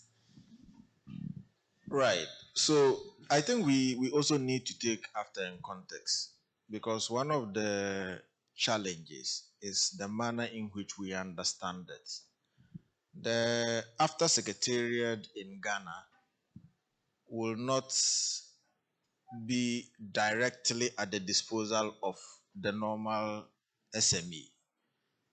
It's supposed to facilitate the framework for countries to domesticate. And we need to get that in context. So if the SMEs cannot get in touch with the trade ministries and then put pressure and amplify the advocacy and ensure that they take the concerns and aspirations of the SMEs in Ghana to be factored into the broader continental framework, that will be problematic. It will be here and other countries will be benefiting and you will not, because your country have either not domesticated the framework to benefit you. And we need to get that clearly. The second thing that we need to be mindful of is that whether you are an SME or part of AfroChams, the psyche of every country is extremely important in determining the trajectory of development. You mentioned politics. Is it not the case that new businesses emerge, new entrepreneurs spring up because they have affinity to certain political parties, and then they know that once this political party is in power, therefore, if I was a teacher, I suddenly become a contractor. Now, that by itself is problematic. The fact that you are a teacher or a nurse, and then you have an affinity to a party, and the party comes into power, and suddenly you think that you are an entrepreneur, and you can jump into the space and then begin to get, that doesn't become the politicians' only problem. The citizens equally are part of that problem. And so we all then need to begin to address that. Now, finally, what I would say is that, and I want to tie this to Agenda 2063, and the AU and our governments say that we want a people-driven, prosperous Africa. Now, a people-driven, it means that be it a policy, be it an action plan, it must be inspired by the collective thinking of the ordinary person out there. The question is, for those of us that sit around the table every day, are we mindful of these and are we leading the advocacy? Because the politician out there would always, and I repeat, every politician would pursue an interest, and that interest is to consolidate power. For you who regards yourself as an ordinary citizen out there, or a business person out there, or a young advocate out there, what is your interest? And how do you bring your interest to the table? I think that if we begin to think this way, we will be able to scale up the advocacy, we'll be able to mount pressure, we'll be able to bring alternative policies to the table so that the implementers of the Continental Free Trade Area would recognize that, look, country A, these are the fundamental aspirations that citizens are looking at. And that would all be factored into the planning and implementation processes. If we don't do this, we will only sit back and allow other people to dictate the direction of our development. And let's not get this wrong. Again, the Indians, the Chinese, the Americans, and the Europeans have got extreme interest in what happens on this continent. And we all know, we live in this country where Chinese will bring semi-finished products into our country in an attempt to circumvent the tax regimes. We provide them space. Ghanaians register the businesses in our names. We hand over the certificates to them to assemble those things here, give you peanuts, and then they repatriate the profits. So we need to change our entire mindset as citizens, because if we don't do that, we are the most vulnerable based on our disposition, and other societies would take advantage of us, use us to their own benefit. And I think that if we don't begin to address these issues as small businesses, as citizens, and as Africans, we would be here, AfTA would come, and the biggest beneficiaries of AfTA would be citizens outside the jurisdiction of this continent. Thank you. React, Mr. Bensa. I almost feel hopeless, but let's proceed. I'm saying this because you see, with what Mr. Benin has said, it's two things. It's either we quickly change our behaviors right now before anything comes to play, or we find a way around it, of which I would want you, Mr. Besser, to please speak, because you are part of the policymakers. Because to be honest, even without AfTA, having to SMEs getting benefits or being supported without being partisan is a problem. I don't want to refer to certain things because of the sensitivity of it. I don't want to mention anything about, but it is a fact. I've heard people who wanted to be benefits of certain reliefs that were there, but they didn't get because they were told use a certain posturing. Won't this affect, or is there a way the policy can protect people like SMEs, real people that actually want to do business? Is there a way? Well, I think there should be a way of helping protect SMEs. But let me, just before I answer that question, say that I have a platform. It's another platform, Pan-African platform, where we discuss stuff about East Africa, Southern Africa, and so on.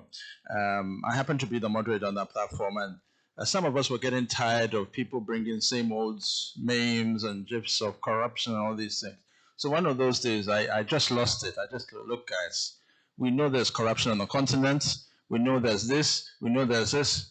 Until someone begins to offer solutions about what we can do to make the continent a better place and what we ourselves can do in our own individual capacities, we will be prepared to remove anybody who brings those memes again on the platform. And then everyone remained quiet for about a day or two. And then someone came back a few days ago and said, look, Emmanuel, I know that you said solution-oriented stuff is what we want, but when you look at what was happening in South Africa with Zuma, what happened with Zuma, and we all know what he has done, and yet you have people who are supporting him, barricades and whatever. What is wrong with the African psyche? So this mindset thing that you're talking about, it is so very true. We do have a problem that we know what is wrong, and yet for certain interests, some people go ahead and support certain people for what they can get, the pittance that they can get. To answer your question, and I just want to make a quick correction that we are independent. We have our stakeholders who are part of AfTA and some of these AU people, but we are independent. So think tanks. So we are free to criticize them as well, which we often do when they don't get. The thing about the AU and politicians is that I have met in my young, humble life a lot of very competent AU people who know their stuff, who are hired to do the right things. However, the AU is a club of member states, and so sometimes when certain politicians at the top feel that this person is working too hard, he's disgracing us, he's exposing the bad that we are doing, then that guy will, that is what happens at the AU, and it also happens at the EU, in fact. In 1999, some EU staff brought down the whole EU Commission because he exposed the corruption that was going on at the European Union at the time, which was he complained about many of the EU commissioners were bringing family to come and work because the EU, they pay them very well. Some were bringing their dentists to become assistants. And so, yes, it was that crazy. At the EU, these are the same people who are telling us that, we are corrupt and so on. And so the whole commission, the European Commission collapsed. At that time, I think it was Juncker, a Luxembourg guy who was running the EU. And then the new EU Commission came with the Greek guy and so on. So these things do happen. The corruption is everywhere, even at that level. And the place where the International Civil Service, they pay them very well. So all sorts of shenanigans go there. But you'll be happy to know that AfTA has brought a new wind. And we just have to be smart about it. On our end, at AfTA Policy Network, we are we're also part of this project called the Africa Private Sector Summit, which is a new conversation bringing together, a new conversation which we're putting pressure on government to ensure that civil society, consumers, private sector, and academia are all having a conversation. But especially academia, because all the politicians that are in the current jobs at the moment, they went through somewhere. They went through school. They went through university, wherever, whether it's vocational, whether it's university. So we must not exclude the role of academia in conjunction with the private sector. The private sector, we believe at the Africa Private Sector Summit, is no longer can stand on its own. It needs to work with academia, draw up programs. And now that AfCFTA is here, the idea is that we have to be drawing up programs, not just on capacity building, but on understanding the AfCFTA, on understanding even those young people from university and pre-university. What is it that they can also be taught at that level before they leave university? And this is where academia comes in, and this is where the private sector needs to capacitate academic institutions as well, to ensure that they are working together all the time to build capacity. Because after it's here, SMEs are in a state where they don't know what is happening. But there has to be a multi-pronged approach where you are preparing for the next generation to also learn. That's where academics come in. But we also need to make sure that you are getting the current generation of SMEs learning. Academics will still come in that, because there are many academics who know what the AfCFTA is about. They need to be drawn into the SME advocacy to understand, to teach them what is going on, how they can avoid the politicians, the tricks that they play to make sure things don't happen. You talked about whichever government comes in. It's a very important question that we need to ponder over. Whichever government comes, the AfCFTA Secretariat is still here. So what this means now is that the time is for us as Africans to own our own future, okay? Because whether it's government X or Y or P or whatever, the thing is that AfCFTA Secretariat is still here. It's not going to go away because they led the advocacy on it, which means AfCFTA Secretariat will always be ready to support whichever SME, whether you're a Color G or Color B, it will be ready to support these SMEs. Last week at the summit that we had, conference that we had in Accra, State of AfCFTA Trading, one of the things that the Secretary General said was that thanks to the work that they're doing with the AfriExim Bank, they're building some support around the the advocacy for SMEs as well. So one of the things that they want to do, and we will try and find out some more information about it, is that they're going to set up a network that will link SMEs across countries, so that an SME in Ghana can quickly, through technology, link up with an SME in Kenya, and have conversations with them that this is what we do, what do you do, you know. So they're using technology to make that happen. So things are moving quickly, slowly in some places, but we will definitely get there. And I think the future is bright for SMEs.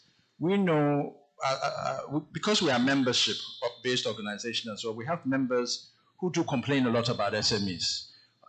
What is the space that is being opened up for them? And we do read up a lot about these things, and we can confirm that the AfCFTA Secretariat has that in mind. Okay. And they are working to ensure that SME space is opening up gradually, because at the end of the day, we have spoken to staff of the Secretariat who themselves know that the real movers and shakers will have to come with the SMEs. Absolutely. And the women traders as well. Those who work, our grandmothers who are at the borders, they are the people who are going to make this thing work. So the future is bright, but we must still keep pushing to make sure that our voices are heard. Thank you very much for that, Mr. Benson. A round of applause for our panelists. We have a few minutes. Patrick will speak last, but please, do you have your questions? Anybody with questions? Please let me know how many of you, so that I can know to time. I'll manage 2 people, okay? I have 2 people who have questions, and then we call it a wrap for this. So, Patrick, your quick reaction to my question, and then we have the questions and we call it so I hear this. I mean, as somebody who has worked in this public policy advocacy space for a while, right? I mean, my entire career has been in the space. I hear this business of, oh, let's try, and I agree with you, there is a problem. Let's try to take politics out of, business, and it's going to be fine. In fact, some have even gone to the extent, using Ghana as a case, to question whether we have businesses in this country, private sector businesses that are more than 50 years old. I may not be able to point to any, but the business of policy formulation for the purposes of guiding people's lives is always going to be a function of politics. Period. If you're a business person, you don't get this, you're out. It is always interesting. It's not just here. You go to Asia, it's there. You go to the US, it's there. Politics directs our lives. So if you're a business person, it is important to understand the system by which politics is played. When I say politics, I don't mean, blue and green. There's a collective system by which decisions are made, and decisions are made based on interest. He said that. So if you're an SME who has an interest in AfTA, you see gains in AfTA. Well, question is, how do you get the system to respond to your needs? If you're one SME trying to push for reform, maybe it may not work because you are easily exposed. You could be victimized. And I've sat in a meeting a week ago where a group of farmers were trying to push conversations, and some of them were big, farming business that are involved in the agribusiness value chain. They all acknowledge the problem. They want to engage government, but none of them was prepared. Well, guess what the solution was? Why not set up an association and get a bunch of people to sit up front? They table the issues and they can still go and engage them to insulate your private businesses from these complications and problems. They are not saying the politics is not relevant. They acknowledge the politics, which is a system by which the decisions are going to be made, is there. And the interests and incentives that are there. How do you make decisions that ensure you advance your interest without getting exposed to the risk you're describing? Okay. And having been around, I think that we have gotten to a point where if the system does not recognize that the way they do business sometimes is problematic and hinders private businesses, like he said, he's never going to sit here and tell you, yeah, I went to the ministry and this didn't happen or whatever. It's not gonna work. The next day he doesn't have business, and he has to be a smart businessman. So it's not going to do that. But how do you recognize the levers that are in the system that can help you do what needs to be done to ensure that you guard yourself against these negative externalities as I described them? Because the politics is not going to go away. Maybe you will be reaching out to Bessa and his network, who can do some advocacy to ensure that the systems and the imbalances in the systems are self-corrected. It's not just about you as a business person recognize or business community recognizing. The business community must recognize that there is politics. It is a system by which decisions are being made. If it is going to be very, acrimonious, so to speak, then how do we circumvent? How do we navigate that? Because it is going to be the system by which decisions are being made. And having done this for a while, I've come to a number of conclusions. One, our problems, public policy problems, and this issue of AfTA and private sector businesses and what you have described is a public policy problem. They must be communicated emotionally. If they're not, you never get anybody to rally behind you. So the issue he has described, what you have described, if we don't get the system to recognize that as an emotional problem, nobody cares. Nobody cares. The reason, to use Ghana as a case, Free Senior High School became topical and we started talking about this because somebody learned to communicate the problem politically. So the bottlenecks that prevent businessmen from doing business to take advantage of opportunities like AfTA, we have to learn to communicate them in the ordinary man's language so they are communicated as problems, as they are communicated emotionally. The solutions to these problems cannot be emotional. They have to be technically sound. So if you find a bottleneck, there's a change in a regime that is going to, ride away all your gains. And to give an example, in 2016, I was consulting for the World Bank, talking about private sector development strategy and what needed to be done. And we had done PSDS 1. It worked. We're trying to build off of PSDS 1 to do PSDS 2. You know what the major constraint was? All of us were consultants on it, from the guys in the trade and competitive team in DC to all of us here. What if there's a change in government? This was more than $300 million project that had been done. Business environment had improved. Everybody was fine. Our only concern, what if? there's a change in regime in 2016. And lo and behold, the change in regime in 2016 meant that a lot of the gains and a lot of the things we had talked about that needed to go forward, including sector working groups, all of that was set aside, right? But I'm saying that the solution, so the problem has to be communicated emotionally for people to care. So what you are describing, communicate emotionally so people care. Give them a solution that is technically sound. And the solution being technically sound means you must acknowledge that the politics is there. Then the final leg, ensure that the implementation of the solutions are political. I don't mean go beyond NDC MPP. Recognize that there are multiple stakeholders at the table who you must make see your interest. It's a matter of interest. You don't let them see it, they don't care. So let them see your interest. So you communicate these solutions politically by acknowledging the different stakeholders that matter in the room. And if we speak after, I am saying that regardless of what Trade and Industry Ministry does, regardless of what the Business Development Ministry will do, regardless of what Cabinet will do, if the young people of this country, if the business people of this country understand the issues as we're talking about today and care about them, it's our job to make them see what the gains are. So if there are constraints, it will be our responsibility to get them the technical solutions that help them navigate these constraints. If we don't do this, we're not getting anywhere. A round of applause. Oh my God. Okay.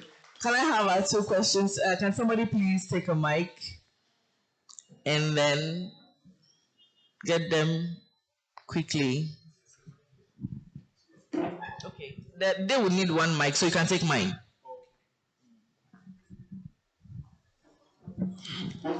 Thank you very much. My point is just a clarification. You know, when he was explaining stages of integration academically, they are there, but sometimes we mix them up. After is still on the free trade area. That's the first stage of integration.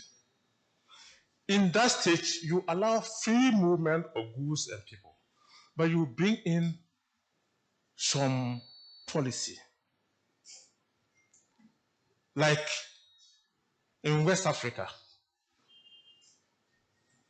anybody who wants to trade in this way, your goods must be registered and be recognized, have been produced from the country, and you are issued a certificate of origin to enable you enjoy the free movement of the goods.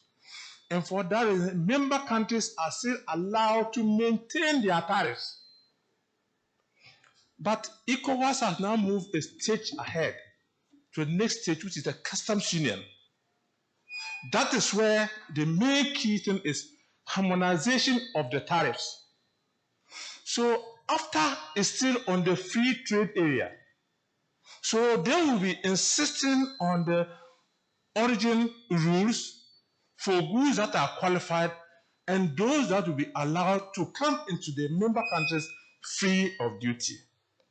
It will be after that that we'll be talking about customs union for after. There will be harmonizing the tariff. Even ECOWAS has not finished. After has made the member, what they call the economic communities to still stay like ECOWAS. We have not finished customs union. We need to harmonize the tariff. We have a common code and free circulation. That's another term. That is where in EU, when the product enters any country and you have paid all your duties, you move to the other country free of duty. In West Africa, the 15-member country is not that way. When the product is sold into Nigeria and you are coming to Ghana, you pay duty because we have not implemented the free circulation rule. That is one thing. So it's just adding up to the point. The education is very, very important. Now, another point. We talked about borders. Fortunately, we and the states, we have what we call the Security Governance Initiative. And a border is now like where you can start and end another country without any intervention. So we have a border of America. By air, you fly from America with any contraband good, you can land in Ghana. So you now see a border in a wider distance. And that's why they have brought this policy all security agencies within the border should work in unity to protect the state. And that's why if we now look at when we go to like coming from Aflao, they've closed the borders. But if those days that we are coming from Aflao, we expect that coordination and cooperation between all the border securities. And so we also see a border like you start from one point where you have direct flight from one end to another. That country has a border with you. Thank you very much.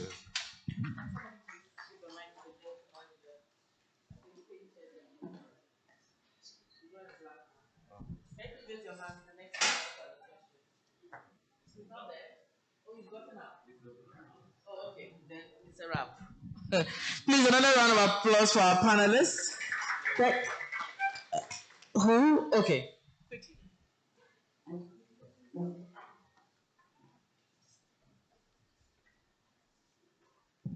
Good afternoon. I have a question for the National President of Small Scale. Oh, a very short one. He was talking about capacity, but he didn't go details of the capacity that they were lacking. So I want him to enlighten me the type of capacity that they are lacking. Thank you.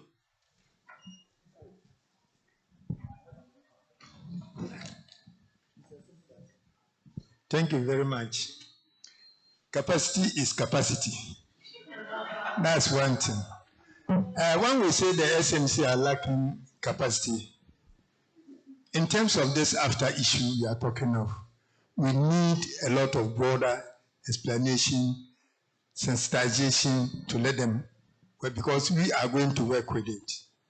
And as we are talking of, I'm not talking, even with the technical aspect, capacity building is also needed, because we need quality goods that we are going to send out for marketing and all those. So a whole lot of capacity building, right from the technical one, right from the sensitization to know what is happening, what is inside after. I think that is all what we are talking of, is capacity in general. If you have some support for us, kindly let us know. Thank you. So just to add to what Alhaji has said, right? I tried to sort of examine some of the documents, and that comes to the point you're making around certificate of origin, for example, and what businesses and SMEs need to do if they wanted to take advantage of it. I mean, you're talking about a 77 or so page document with an addendum, that is indicating what product, has been ratified to move around according to the documents or the protocol from the EU. And there are others that still haven't been agreed. For example, if, by the description of a product, if it passes for a product that can originate from within the area.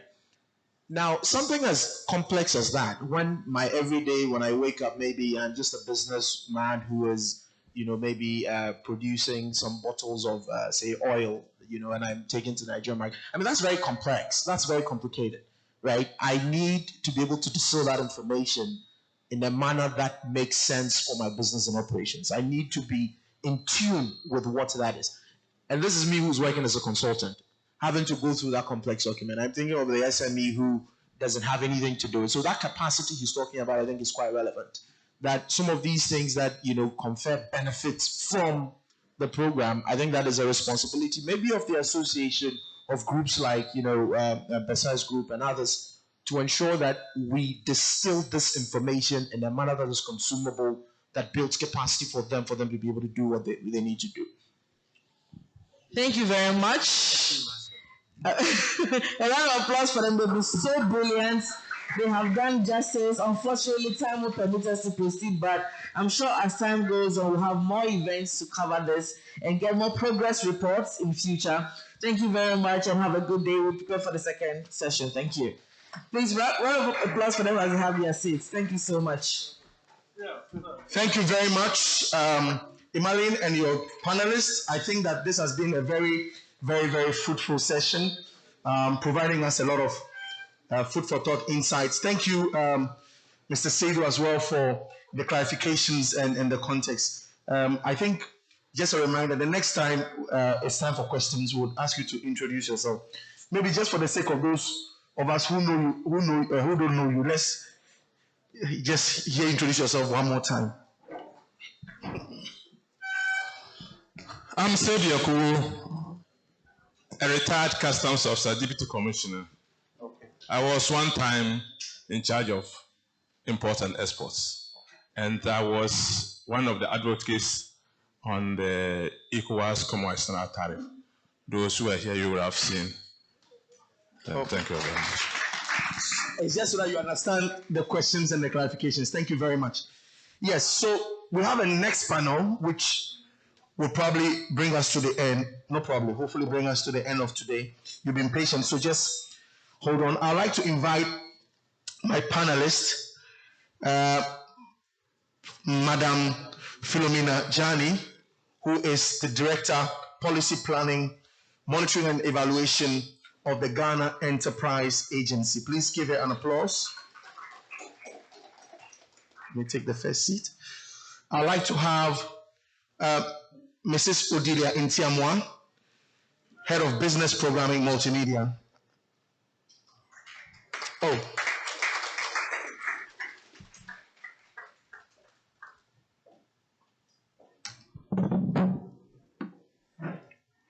And then also Mr. Franklin Usu-Karkari, National Entrepreneurship and Innovation Program. And last but not the least, Ms. Abena Dugan, Vice Chair, Commonwealth Youth Council. Okay. Looks like the first panel was very male-dominated, and this one is very, perfect. Thank you very much. Let me move this for the sake of the cameras.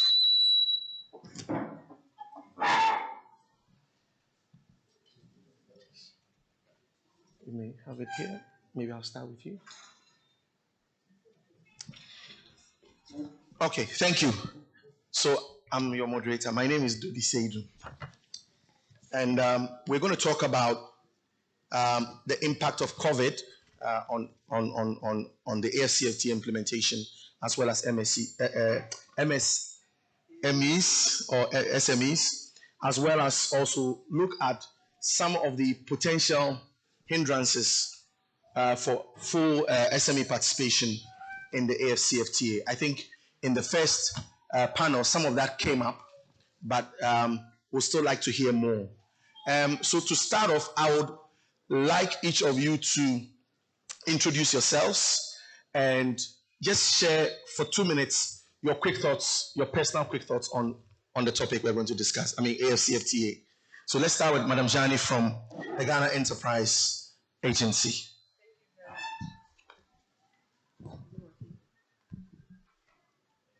Thank you very much. I'm Philomena Jani, the Director for Policy Planning, Monitoring and Evaluation at the Ghana Enterprises Agency. Yes, AFT, the AfCFTA.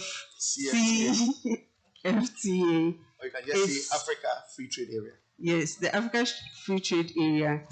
It's a laudable concept because it's going to create a big market for Africa, because this is the first time Africans are thinking about trading amongst themselves. We've always dependent.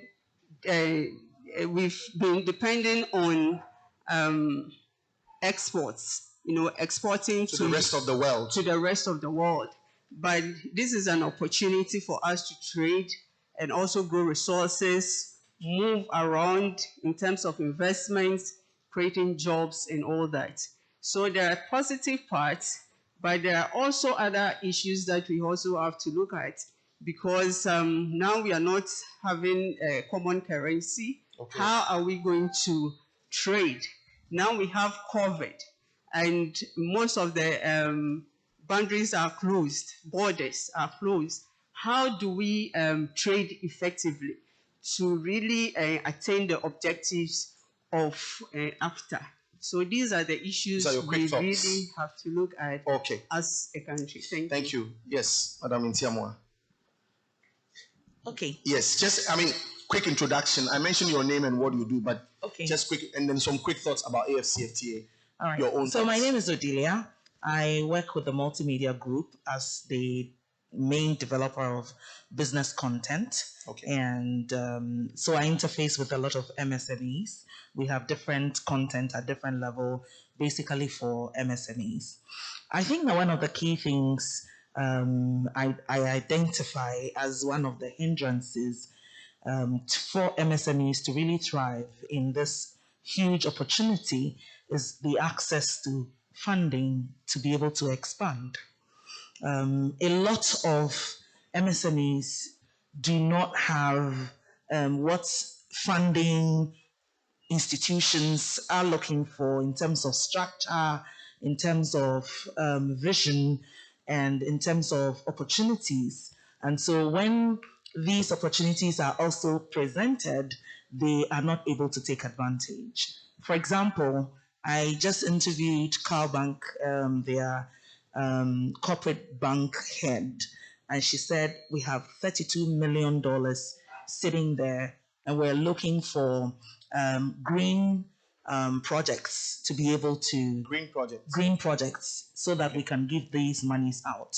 They got 12 of the projects, but it was only one that was truly a green project. Okay. And then I interviewed the dean of the University of Ghana Business School, who said one of the key things that's actually impeding green projects and the opportunities that exist there is that we do not have the consultants. So I want to look at the issues from different perspectives. Okay. That there are funding opportunities and that there are opportunities to expand, but then we're not actually positioned to take advantage of these. It's either the issue of capacity, that people do not really have the capacity in terms of a big knowledge gap, or that they just do not have the capacity to absorb the amount of monies that are available. So for me, markets are available, but the issue of capacity building should be one of the key things for us to be able to take advantage. Okay, so we'll look at that in detail in the next round. Let's go to our colleague from the National Entrepreneurship and Innovation Program. All right, my name is Franklin Owusu Kakari, the Director of Business Development and Policy. Okay. For me, if we look at within the last 5 years, we have interfaced one-on-one with about 100,000 businesses and idea stage and young entrepreneurs across the country. So I ask myself that how does an entrepreneur or a businessman in Savlugu, in Nkawie, in Abuasebu Kwamankese understand the effects of after on his or her business? How do they practically move their product or service from Savlugu to be able to see that it can go through to Ivory Coast, it can go to South Africa? How do they understand the processes involved? What are the key issues when it comes to regulatory requirements on their part to fulfill, to be able to ensure that these after opportunities become theirs? That is our concern, and that is where we are looking at delving down to the local businesses for them to really know how best they can be able to push along with this after you. So for me, this is where we are looking at the issues. Thank you. Thank you very much. Hello, my name is Abna Dugan. I'm the Vice Chairperson for Commonwealth Youth Council. And I think that most of you have heard about Commonwealth Intra-African Trade, as my brother Solomon said. We have the Commonwealth Youth Ministers Forum, we have the Commonwealth Trade Ministers Forum, where they are all driving issues of trading among young people. And AfCFTA presents us enormous opportunity as African. And the issue that has come on board is how do our Pan-African private sector ensure that there is a build of Africa through distribution, through manufacturing, through telecommunication and the likes. But today, my main issue is how are we integrating innovation and technology into AfCFTA? Because we are in the fourth industrial revolution, and COVID-19 has exposed the structures that we had that, hey, we need to move to the Internet of Things. We need to make use of artificial intelligence. So that is one sector. Two, how is AfCFTA integrating young women, young men into their programs? Because they just had the Future impact report in 2020, December, how many young people did they interact with? Did they engage the youth leaders and also youth policy makers? How were the policies like arrived at? Was it consultative? Was it inclusive? And the report that came out, how are they implementing it? Are you domesticating it in African countries? So those are the two areas I'm looking at in addition to what my other panelists said. Okay. Thank you. Thank you very, very much. So, the next question I was going to ask is, you've already answered it. I was going to ask each of you to give me your 3 top hindrances. What do you foresee as the 3 top hindrances? You've mentioned access to finance. You've mentioned capacity. You've mentioned the issue of common currency. You've mentioned issue of, let's say, information, and to what extent would businesses or small and medium enterprises in Ghana know about AfCFTA and how they can participate. You've talked about inclusivity, technology, and things like that. So I wouldn't ask the question. I've just summarized what you said. But let me give you, each of you, specific questions, and I'm just going to be provocative. Madam Jani, do you think AfTA is for every SME in Ghana? Let's have a frank discussion. Is every SME in Ghana qualified and ready or able to participate in AfCFTA? I have an answer, but I would like to hear your thoughts. Thank you very much. You realize that in Ghana, about 80% of the MSMEs are in the informal sector. So before the businesses in the informal sector can take advantage of the opportunities that AfTA is bringing on board, we will need to formalize them. So, and the Ghana Enterprises Agency, formerly National Board for Small Scale Industry, has been empowered by government to move businesses in the informal sector to the formal sector. So how are we going about this? We are collaborating with the regulatory institutions like FDA, GSA, Registrar General's Department to provide services at the doorstep of these MSMEs. We have about 190 business advisory centers across the country, and we also have 37 business advisory centers that are providing support to these MSMEs to move from the informal stage to the formal stage. So the opportunity is there, but the MSMEs would also have to put things in place. They have to be investment ready, because you're talking about moving investment across borders. So this opportunity can also be a threat to MSMEs. That is, if you don't do anything about your operations. You face competition and you can go out of business. So it's a wake-up call to all of us. We need, as governments or development partners, to come together to see how we can support the MSMEs in our economy to thrive and take advantage of this opportunity. Fantastic. I like your response. So what you're actually saying is that for an SME to participate in the AfCFTA, they have to go through certain stages at least. To start with, you have to be formal.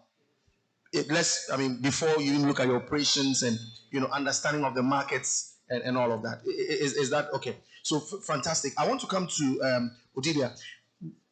Well, we've all heard in this room the lack of information or awareness about AfCFTA. You are from a media organization and you are in charge of business programming. Not to put you on the spot, but from your perspective, what is the level of contribution of media organizations to help us, create awareness up to, of course, you have a network of media outlets across the country. To what extent are you promoting AfCFTA and contribute to capacity building, awareness creation around AfCFTA? Okay, so at the beginning of the year, we had a lot of collaborative efforts with this organization. Oh, why have I forgotten the name of the organization? The Ghana National Chamber of Commerce. Okay, GNCC. Because of their key role in the whole conversation, we actually have had about 3 engagements with them, all live on radio, on TV, and also online, sort of giving some education on the opportunities that exist with the AfCFTA. Now, the thing I'd like to also add is that there are enormous opportunities that the media actually has. But sometimes organizations also don't walk up to us to share with us whatever they want for us to help in the level of education or in exposing whatever they have. Because there's a perception that everything media related is quite expensive and they cannot afford it. So you are saying it is not expensive? It is not. And I think that... Please, did you hear that? It's not expensive. And there exists a lot of opportunities. Sometimes we will go on social media, see things that people are doing, and then pick them up, call the people, and say, you're doing this X work. We think it's fantastic. Would like to do a feature on you. And these people actually can get some fantastic feature, which if we were quantifying the airtime, would have been so expensive. We give it to them for free because they are doing something unique. So it brings it to the next point of discussion, which I had with a lady here about innovation. So if you're not doing anything innovative, you're not doing something that will cause you to stand out, sometimes you will definitely have to pay for the media airtime to get the sort of publicity you're looking for. So innovate, or you die. And that is basically the conversation. Even as we plan to send whatever things we were producing here out, including services, we just have to look at how we package whatever we're doing innovatively. Because once that packaging is done, when you get out there, not only would you get local attention, you can also get attention from the country that you're sending whatever goods to. Because when you send the goods there, you of course have to offload it.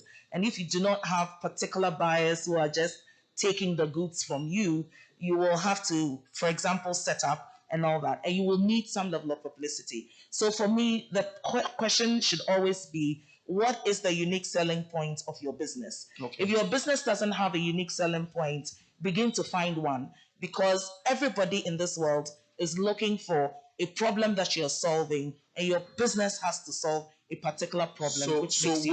Would your network consider some kind of, let's say, deliberate programming or something just to promote AfCFTA for the benefit of SMEs? It depends on how the packaging is done. And I've always said that packaging really matters.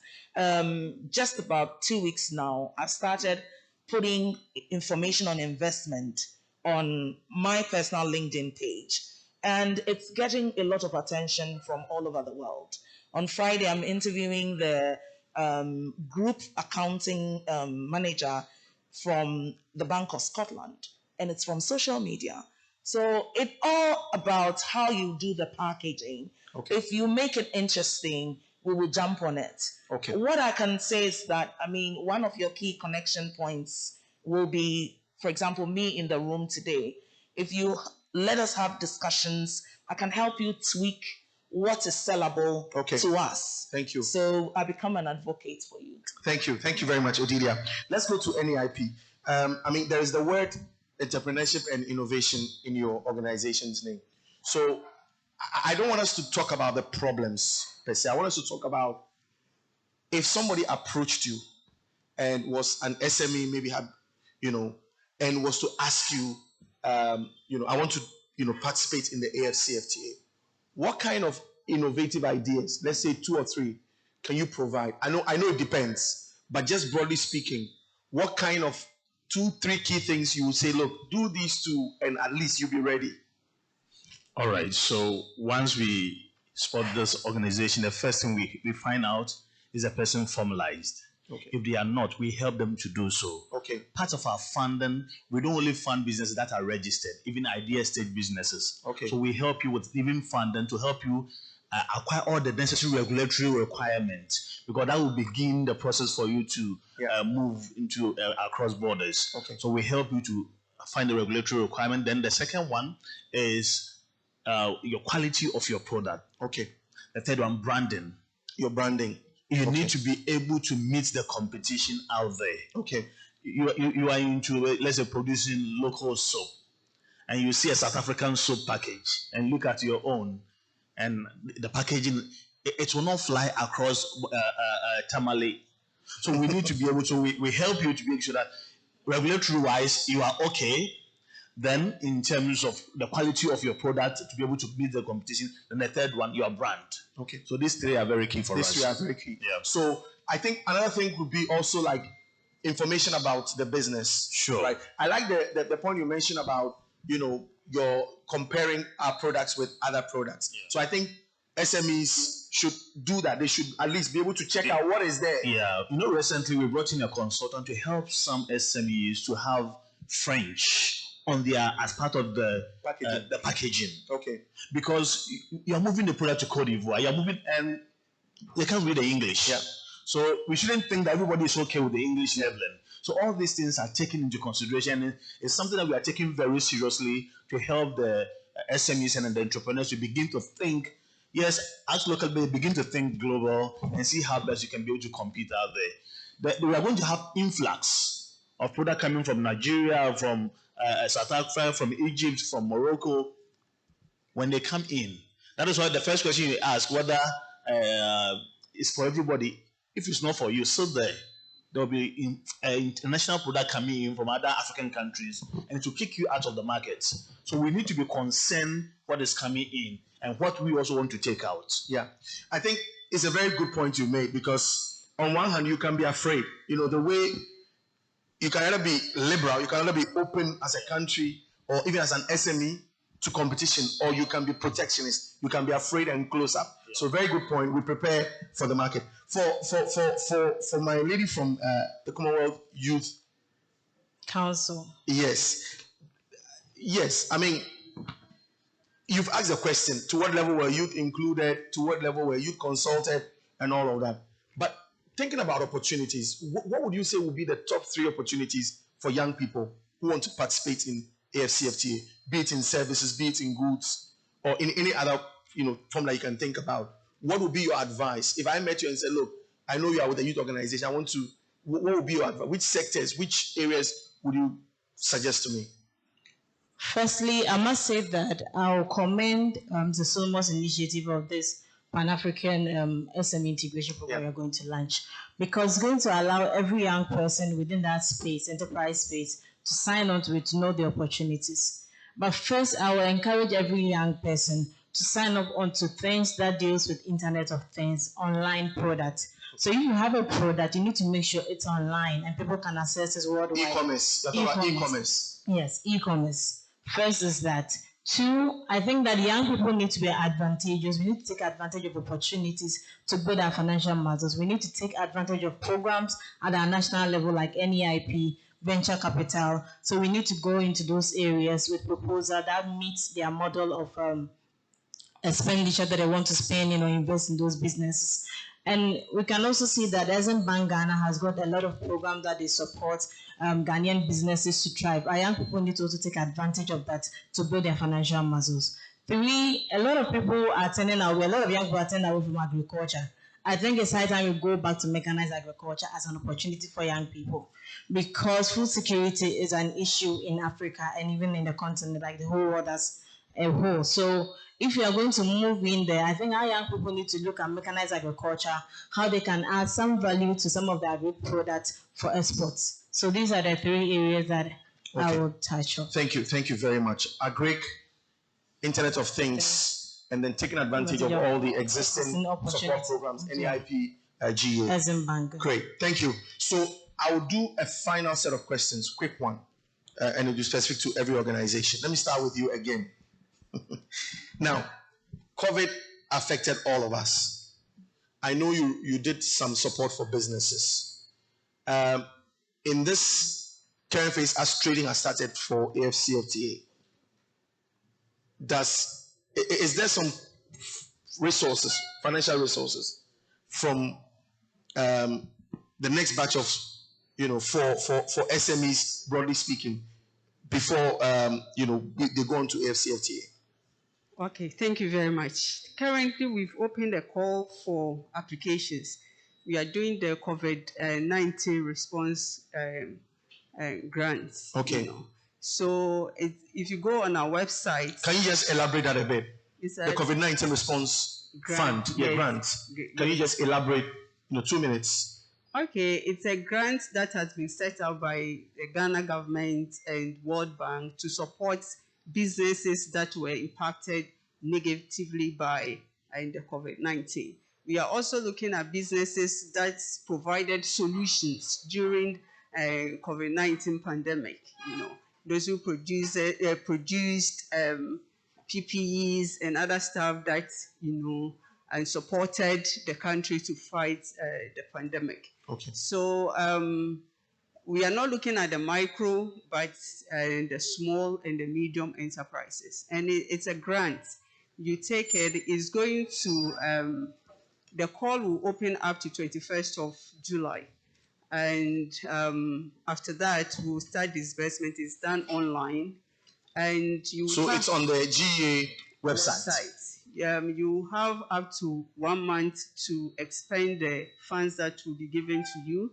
This is something to help you accelerate what you are doing. And in fact, it will help you move your business to another level. Secondly, our new mandate has given us the opportunity to set up a fund for MSMEs in the country, because government has realized that funding is a big issue. Okay. Because interest rates are very high when you go to the commercial banks. And this fund will support micro, small, and medium enterprises. It will be medium to long-term financing. So this is an opportunity for all businesses in the country to take advantage of. Okay, thank you very much. So, Odilia, let me ask you this. What would be your final advice, okay, for an SME that wants to access financing? You mentioned some things you're doing. What would be your two top key? You've mentioned packaging already, so let me take, somebody has already mentioned formalization. Beyond these two, what would be, like in your experience, what would be the thing that would actually make a company or an SME obtain financing? I think that one of the simplest tools that are currently available to us that we haven't really taken advantage of is the power of social media. As a business, even at multimedia, we are re-looking at our TV and radio platforms, and we're channeling a lot of our energies onto social. And we have a whole brand strategy on social and digital platforms. Okay. It is the only means by which we will reach the globe with very little expense, and we'll have the opportunity to say anything that you want to say about your business there. I was sharing with the lady before the meeting that when you do your hashtags, for example, are we just doing hashtags like you put a post? Are the hashtags, for example, just because you just going to do it, or is it hyperlinked? Is it going to be at places where there are funding opportunities? So, for example, my content that I do on funding, every single content I post has to do something with venture capitalism, angel investments, and all that. So, within a certain time, patience and consistency, I think it's one of the key things that a lot of us young people do not have. Patience and consistency. Yeah. So once you're doing the business, you may not necessarily be getting all the vibe that you're looking for today, but the mere fact that you stay consistent, it will really give you the opportunities. Before this conversation, I was watching a video from a young lady that had traveled all the way from the United States into Ghana. And she was so frustrated about doing fashion, she totally let it go and decided to pick things from Ghana and export them abroad. They used a lot of social media a lot, and as it stands now, they can't even meet the demand. That one of their key people who wanted them to make, I think, about 50 bags, their seamstresses sat in a car driving from the Volta region to the airport, sewing because they had to meet a deadline. So the consistency, aggression to want to perfect your act is, I think, one of the key missing links when it comes to a lot of MSMEs. So yes, there's the desperation to pay the bills, and there's that, need to survive. But the need to also stay consistent and be able to reach a certain quality will give you the needed benefits you're looking for later. Thank you for that. So social media, putting yourself out there, connecting with the right people can create room. Thank you for that. So NEIP, I want to find out, which is your last opportunity to talk for now, whether the NEIP is willing to create exclusive space, whether it's workspace, idea space, information space for SMEs that are looking at the AfCFTA. All right, thank you very much. I know you will say yes, but I think you'll probably be saying yes for all SMEs. But here we're here because of AfCFTA. All right, the reason why I'm laughing is that we getting support from GIZ to create an online portal. Okay. As an information dissemination for some of these opportunities. And we also have an iOS system, an app also. You click on it, it leads you to all the opportunities that will help an SME to be able to grow. And it gives all the information, because the information in this country is scattered. If you want something, you need to move to different ministries, departments, and agencies. So we are bringing all of this under one umbrella. We've done the first phase. We are engaging the consultant to develop these apps for us and the portal. And that's why we are going to disseminate key information, even on funding, like what GA is doing. You go to places, you speak, you share with people. People are like, we are not aware, we don't know. But they've been doing a lot of newspaper and publications, but people are not really. So we need to be able to push it to them, where they will find them, so that even when they go to the Facebook, it pops up here and there. We need to be able to make this information available everywhere. So we've started it, and GIZ is supporting us to be able to develop the portal, to be able to disseminate this information. Okay, thank you. So Abena, tell me, you've given me 3 areas you recommend for people to start off. Do you, apart from the specific country resources, whether it's NEIP, your organization and others are on the continent, can you mention a few where people can get, whether it's information resources or financial resources, to support them in participating effectively in the AfCFTA? Okay, so currently, Ghana and EU, they've launched an Blue Economy Challenge, where young people can go in there with their ideas to get support. So we should be looking at the EU support scheme for Africa and Ghanaians as well. We should be looking at Commonwealth, because at the Commonwealth, we have the Commonwealth Alliance for Young Entrepreneurs, where we have toolkits and other support to support SMEs and startups. So we should be looking at that too. 3, there's a lot of opportunity international. When you go online, there are a lot of opportunities for Africans, from UN to other agencies that are in to support a lot of ideas. But one area that is thriving now is Blue Economy and E-Economy. So as my sister said, Account Bank has got something for green economy. I think that young people need to look at plastic areas of recycling plastics, and also taking plastics out of the ocean and back into the economy and areas like that. But I also would like to speak on one thing, that we need a robust framework for AfCFTA, where there's a framework which regulates international trade arbitration. Because most of our young people are going to be innovative. How do we protect their intellectual properties? So AfCFTA needs to make sure that there is a framework like what the New York Convention has got, a UN model, where if you're a young person, you feel your idea after coming up onto a platform has been stolen, can get some of these issues being resolved at the country level, or maybe AfCFTA can do that also at the AfCFTA level for our members to protect our.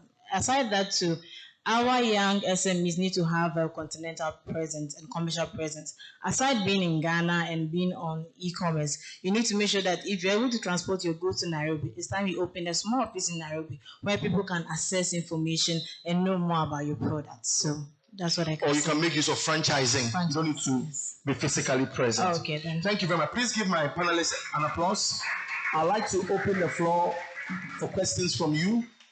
Okay, I see 3 hands. Okay, let's take the gentleman who assisted me can help. So please introduce yourself when you get the microphone, and then also make your questions snappy.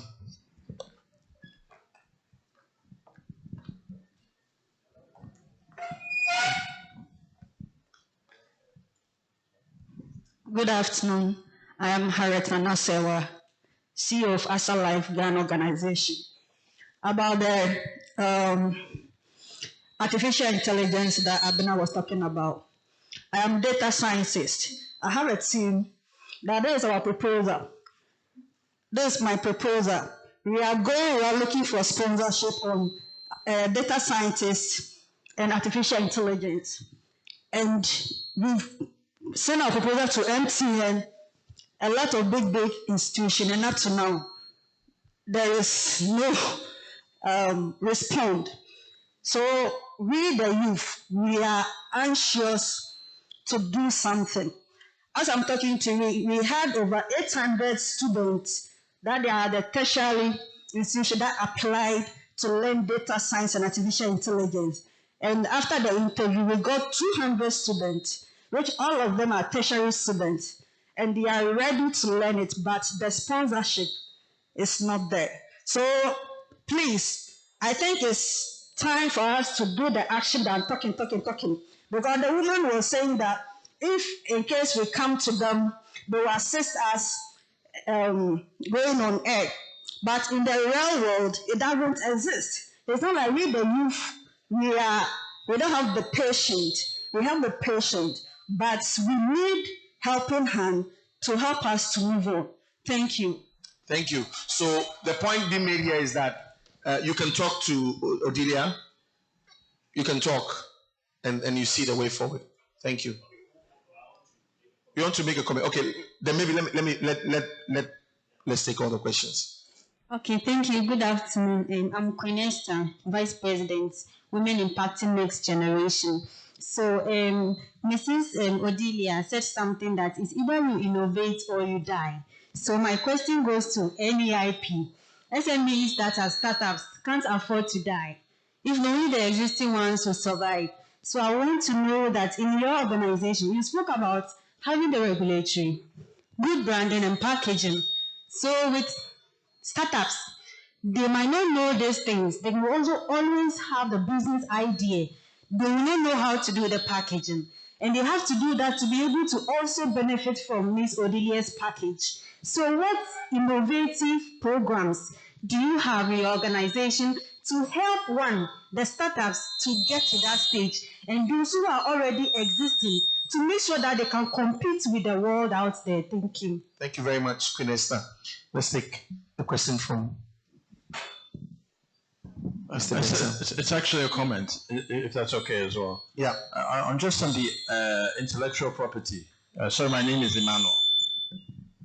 So my name is Emmanuel Benson, After Policy Network. So just on the intellectual property, in fact, at After Policy Network, we have one of our lawyers. Excuse me, my colleague at the back with the camera team, can you turn the speaker away from him, please? It's already turned. Hello. Okay. Can you hear me? That we can hear you. Okay, so one of our legal advisors at the network, one Mrs. Sarah Anku, she's one of the most renowned IP lawyers around. I think she gave a presentation last week at our conference. And I think she's someone that if people need access to, we can help facilitate that.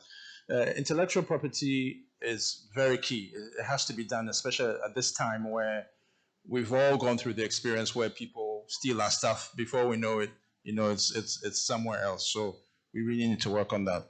I think the other thing too is what I talked last time earlier about the Africa Private Sector Summit.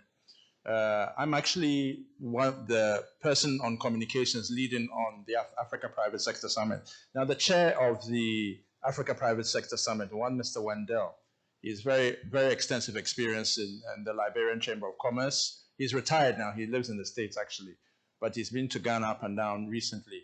And he had a meeting with the Africa Business Council. Now, the Africa Business Council is part of the institutions of the AfCFTA that are supposed to be the formal structure for conversations around business and private sector conversations. You see, the thing with AfCFTA Secretariat, the whole AfCFTA infrastructure, and I think it's something I would recommend people take time to study, because it isn't just the AfCFTA Secretariat. There are a number of things that are under them. The Africa Business Council is one of the things that a lot of you as SMEs should need to go to, because they would definitely be able to give you a link to the AfCFTA Secretariat. It may not be easy getting to them because they're based in Egypt. At least the chair is based in Egypt. But at least if you know where to start, that's a good. Yeah, but we have Pan-African SME Network. Yes, we know. Yes, we know. With you here, so yeah. But my point is that it's important to also do some reading on your own. You can't expect others to do the reading for you. Yeah. So I think that's Okay. one of the things that I want to recommend. Thank you very much. That Thank will you help. very much. All right. Okay, so let's take the responses. Oh, sorry. Let's add the fourth hand.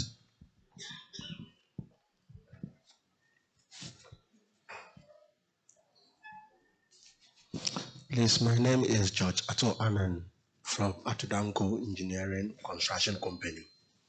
My question goes to Madam GA, Ghana Entrepreneurship. I think at first the name was NBSS. I was connecting with GA, but I think this COVID came. There is something that went on for registration of CAPS. There's nothing goes on. I think the businessmen, I'm included, I registered. I always attend for training. I attend for training more than a year, but nothing comes. I just have the certificate, only certificate. But one thing I have learned here is that Ghana, I'm a chartered accountant, but I'm now into construction, that is engineering. And so I have students, that is from NVTI students and other institutions like tech, people who comes to me to do their internship.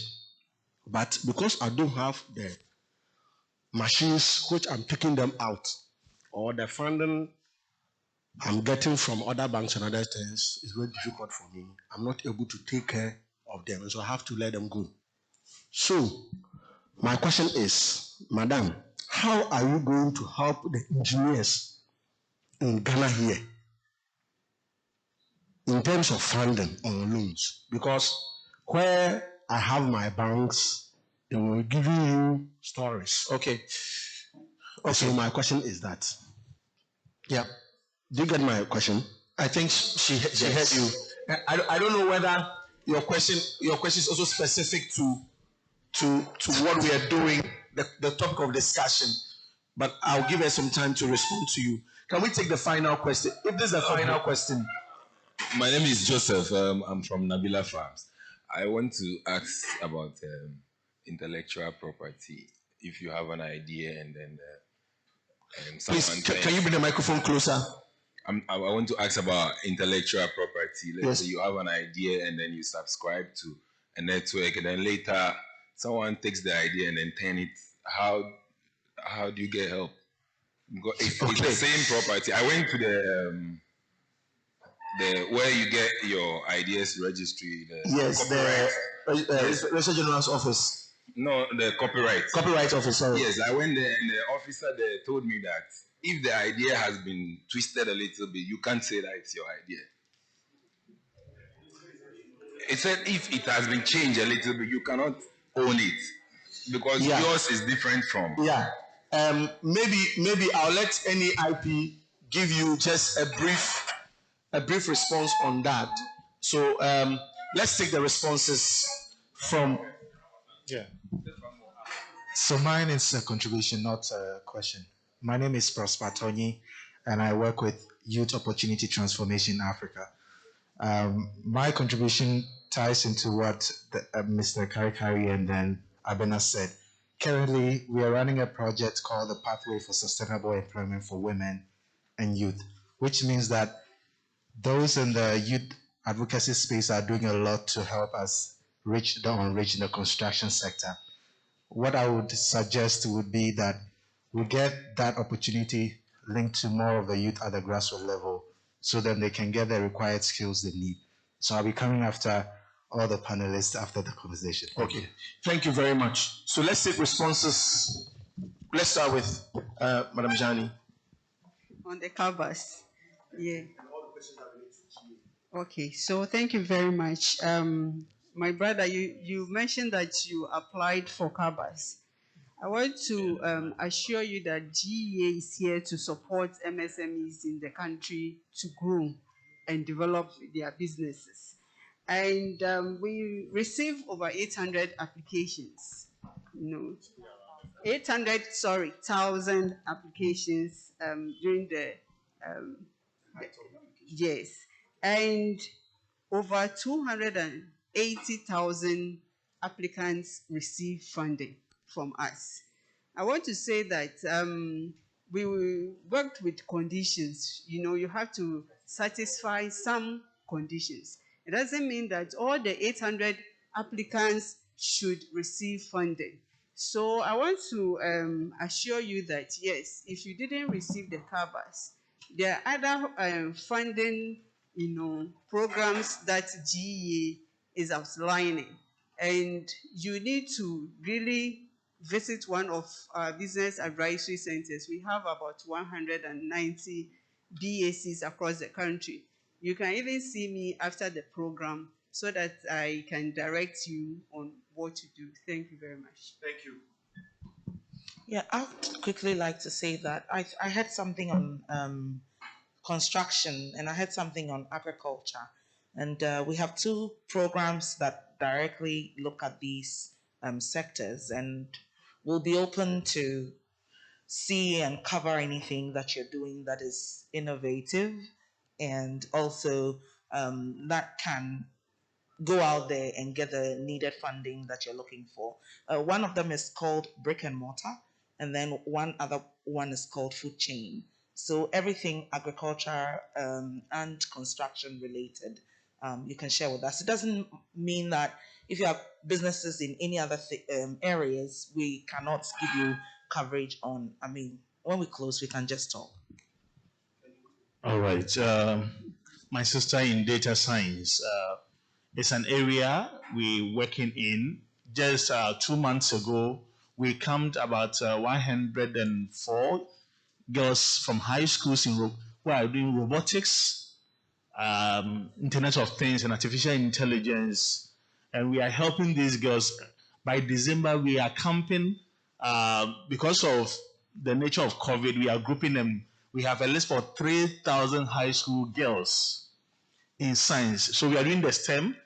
This time we're in science, technology, entrepreneurship, and also adding mathematics, arts in addition. And this is where we are beginning the entrepreneurship process from. So through our student entrepreneurship initiative from high school and universities, we have selected 4,000 girls come in, but we have already piloted with 100 girls. And those who won the recent robotics World Cup were from our camp. And these are the things we are doing behind the scene for these young girls. So we'll be glad to see your group. We are doing this through Elevate Ghana, another team of young people who are teaching these girls Internet of Things, robotics, and a number of things. So from Manfe, Wesley Girls, all the girls' schools, and even the mixed schools, we are picking these girls, preparing them, then we'll transition them up for them to be able to use these skills. So we'll be glad to look at your proposal and how we can also partner with you. My sister, on thinking of innovation, these days, even if you are selling cocoa, you do it in style, you innovate around it. So we have about 7 different initiatives we run. And this year, because as part of the Batampeke program, we are focusing on 4 key areas. One is agriculture technology. So we are expanding our greenhouse program. We are also concentrating on ICT. We're also looking at manufacturing and small industrial processing. So these are areas we are targeting. Then we have a full package for students, both high school and universities, preparing them. Now we have introduced a high school program where if you're in the final year in the university and you have an innovative idea, we let you run your 1 year national service for yourself, and you receive the national allowances, your national service allowance for yourself. So you can prototype and make all the mistakes within 1 year. After 1 year of prototyping and test market, run your business, NEIP funded from there. Apart from that, we'll be launching our graduate enterprise program probably in August, where each university bring their top 10 theses, the students that are undertaken by the student, project work. They select their top 10. NEIP help the 10 students to innovate around it. And within the 1 year of national service, all the team members work on the project, and after it's turned into a business. And we're working with 40 universities across both public and private universities. We are going to work with them. So a number of things are happening. Let's access information and let's be able to get some of these things done. Thank you very much. There's a question about IP, if you can just respond to that quickly. So as the man said, there's a legal arbitration to help young people through the AfCFTA program.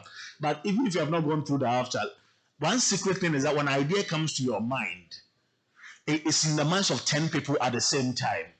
If you don't hit the thing, you think that you are the only a person who is endowed with that kind of knowledge.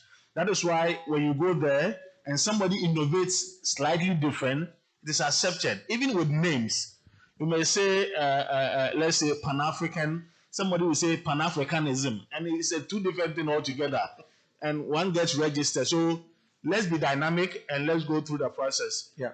And I think that's a valid point, and also speed. Yeah, Joseph, speed. are you there? Speed is also important. Yeah. Whoever gets to register first gets to own it. Okay, great. Thank you. Abina. Okay, so I'll just add these two things. First is, as a young entrepreneur, if you are here and you don't know about the Commonwealth Alliance for Young Entrepreneurs, go online and sign up, because there's a lot of opportunity for you to tap into. They have toolkit, they support you, they also give you some connection to funders. And another thing is, if you are an SME and you want to go to the international stage, you should also think about, aside after joining the Commonwealth Enterprise and Investment Council as a member. Dangote Group is a member, and a lot of other high-profile organizations are members, where you can come for the Commonwealth Business Forum, which will be held in Rwanda later this year, and link up with these things, because the world is changing. It's all about your contacts. So let's change our contact into currency. Let's change our contact into making money. So sign up to this platform and make good use of it as we are all pushing and building Africa together. So that's what I could add. Thank you very, very much. My own personal concluding remarks on this is that for SMEs to participate in the AfCFTA, we need to build from the ground up. I asked the question whether every SME is eligible for AfCFTA. My personal view is that no, not every SME is ready and can participate in AfCFTA. I will encourage you to build up, like I said. One suggestion I want to make is that there is room for joining supply chains of medium and large companies that are already doing something or going to do something in AfCFTA. You can do that as a starting point so that you don't have, international trade in itself is very competitive and can be rigorous on you. If you are thinking about production issues, sourcing issues, to add even cross-border issues alone is a big headache. So my suggestion is that start from the ground up, join somebody's supply chain. You can supply a part of something that someone is already exporting. Build your experience from there, and hopefully with time, you can make it to the international market. So on that note, I want to thank Abina, Mr. Karakari, Odilia, and Madam Jani for your time, and of course to you for your attention and your input. Please give them a round of applause and give yourselves a round of applause. Please, you may resume your seats. So now, on this note, I'm switching now to the MC for the program. On this note, I would like to invite Solomon Ejay to give us concluding remarks for today. And is James here? James still here? Okay, Ben, can you call James for me? Is he around? Okay. So then let's have Solomon give us concluding remarks, and then we'll do the closing prayer. and we'll be out of here. Please welcome our Executive Director. Oh.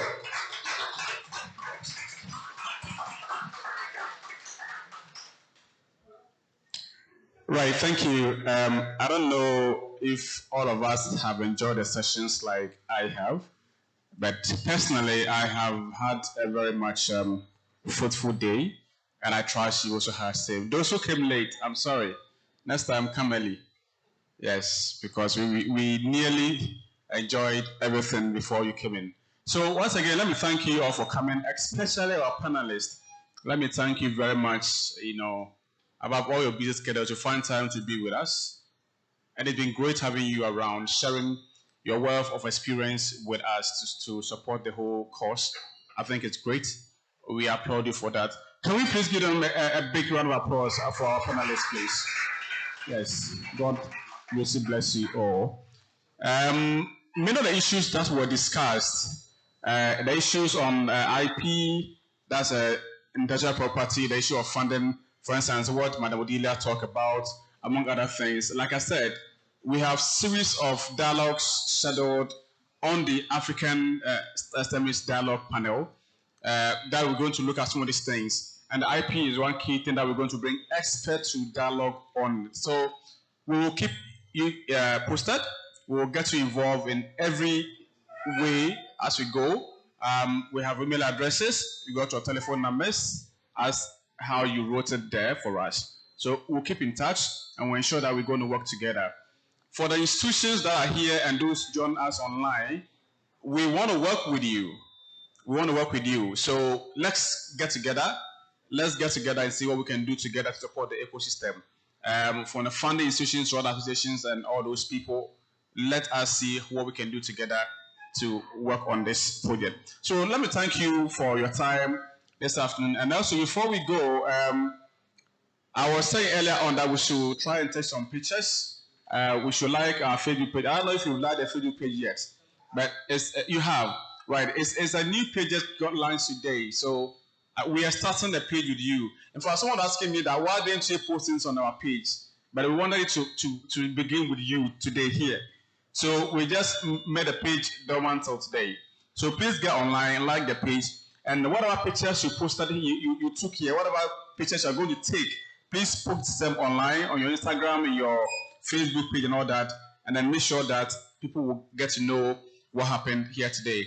And let's spread the word. Let's share the knowledge that we've had today with other people so that they can also experience or get to benefit from what we are doing here.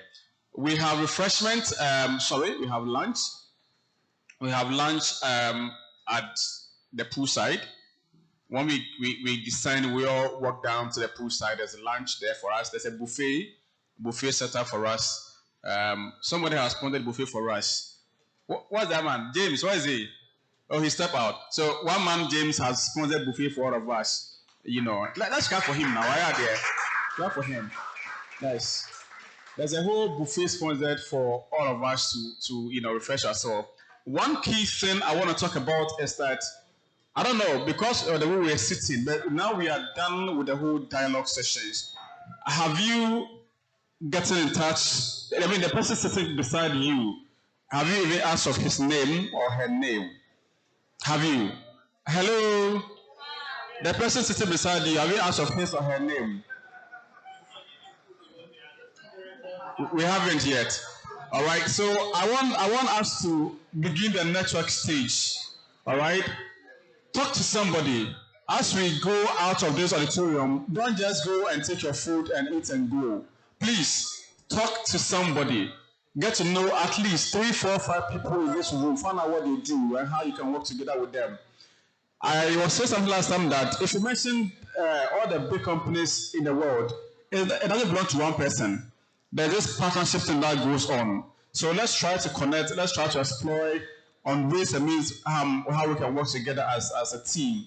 All right. So thank you very much for your time this afternoon. We'll see you again.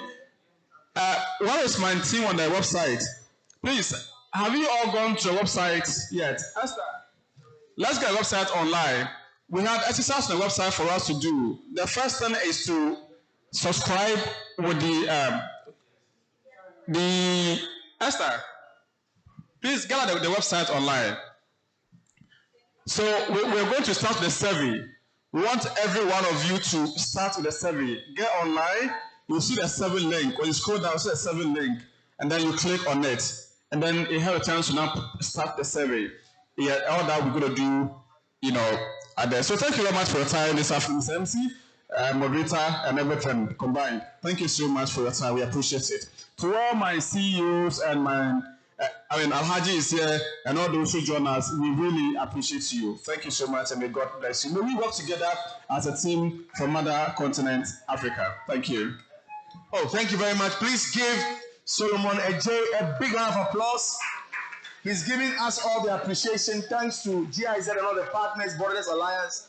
I think we started with prayer. It will just be okay, respectful, that we do the last prayer. So is Gabriel still here? Gabriel is not here. Shall we pray? Gabriel is here. Oh, Alaji pray. Okay, Alaji. Pray for us. Thank you very much for giving me the opportunity for the closing prayers. Shall we all pray? Oh Allah, we thank you very much for getting us to the end of the program. We believe strongly that with the support of African Network and African Network, Pan-African Network, we have been able to get somewhere. This is the beginning, and we know we rise and rise and rise. So let's pray that everybody get back home safely. أعوذ بالله من الشيطان الرجيم بسم الله الرحمن الرحيم الحمد لله رب العالمين الرحمن الرحيم مالك يوم الدين إياك نعبد وإياك نستعين اهدنا الصراط المستقيم صراط الذين أنعمت عليهم غير المغضوب عليهم ولا الضالين آمين. I've done it. Thank you very much. I've done it. Thank you very much, Alhaji, for the prayer. Thank you for the blessings also.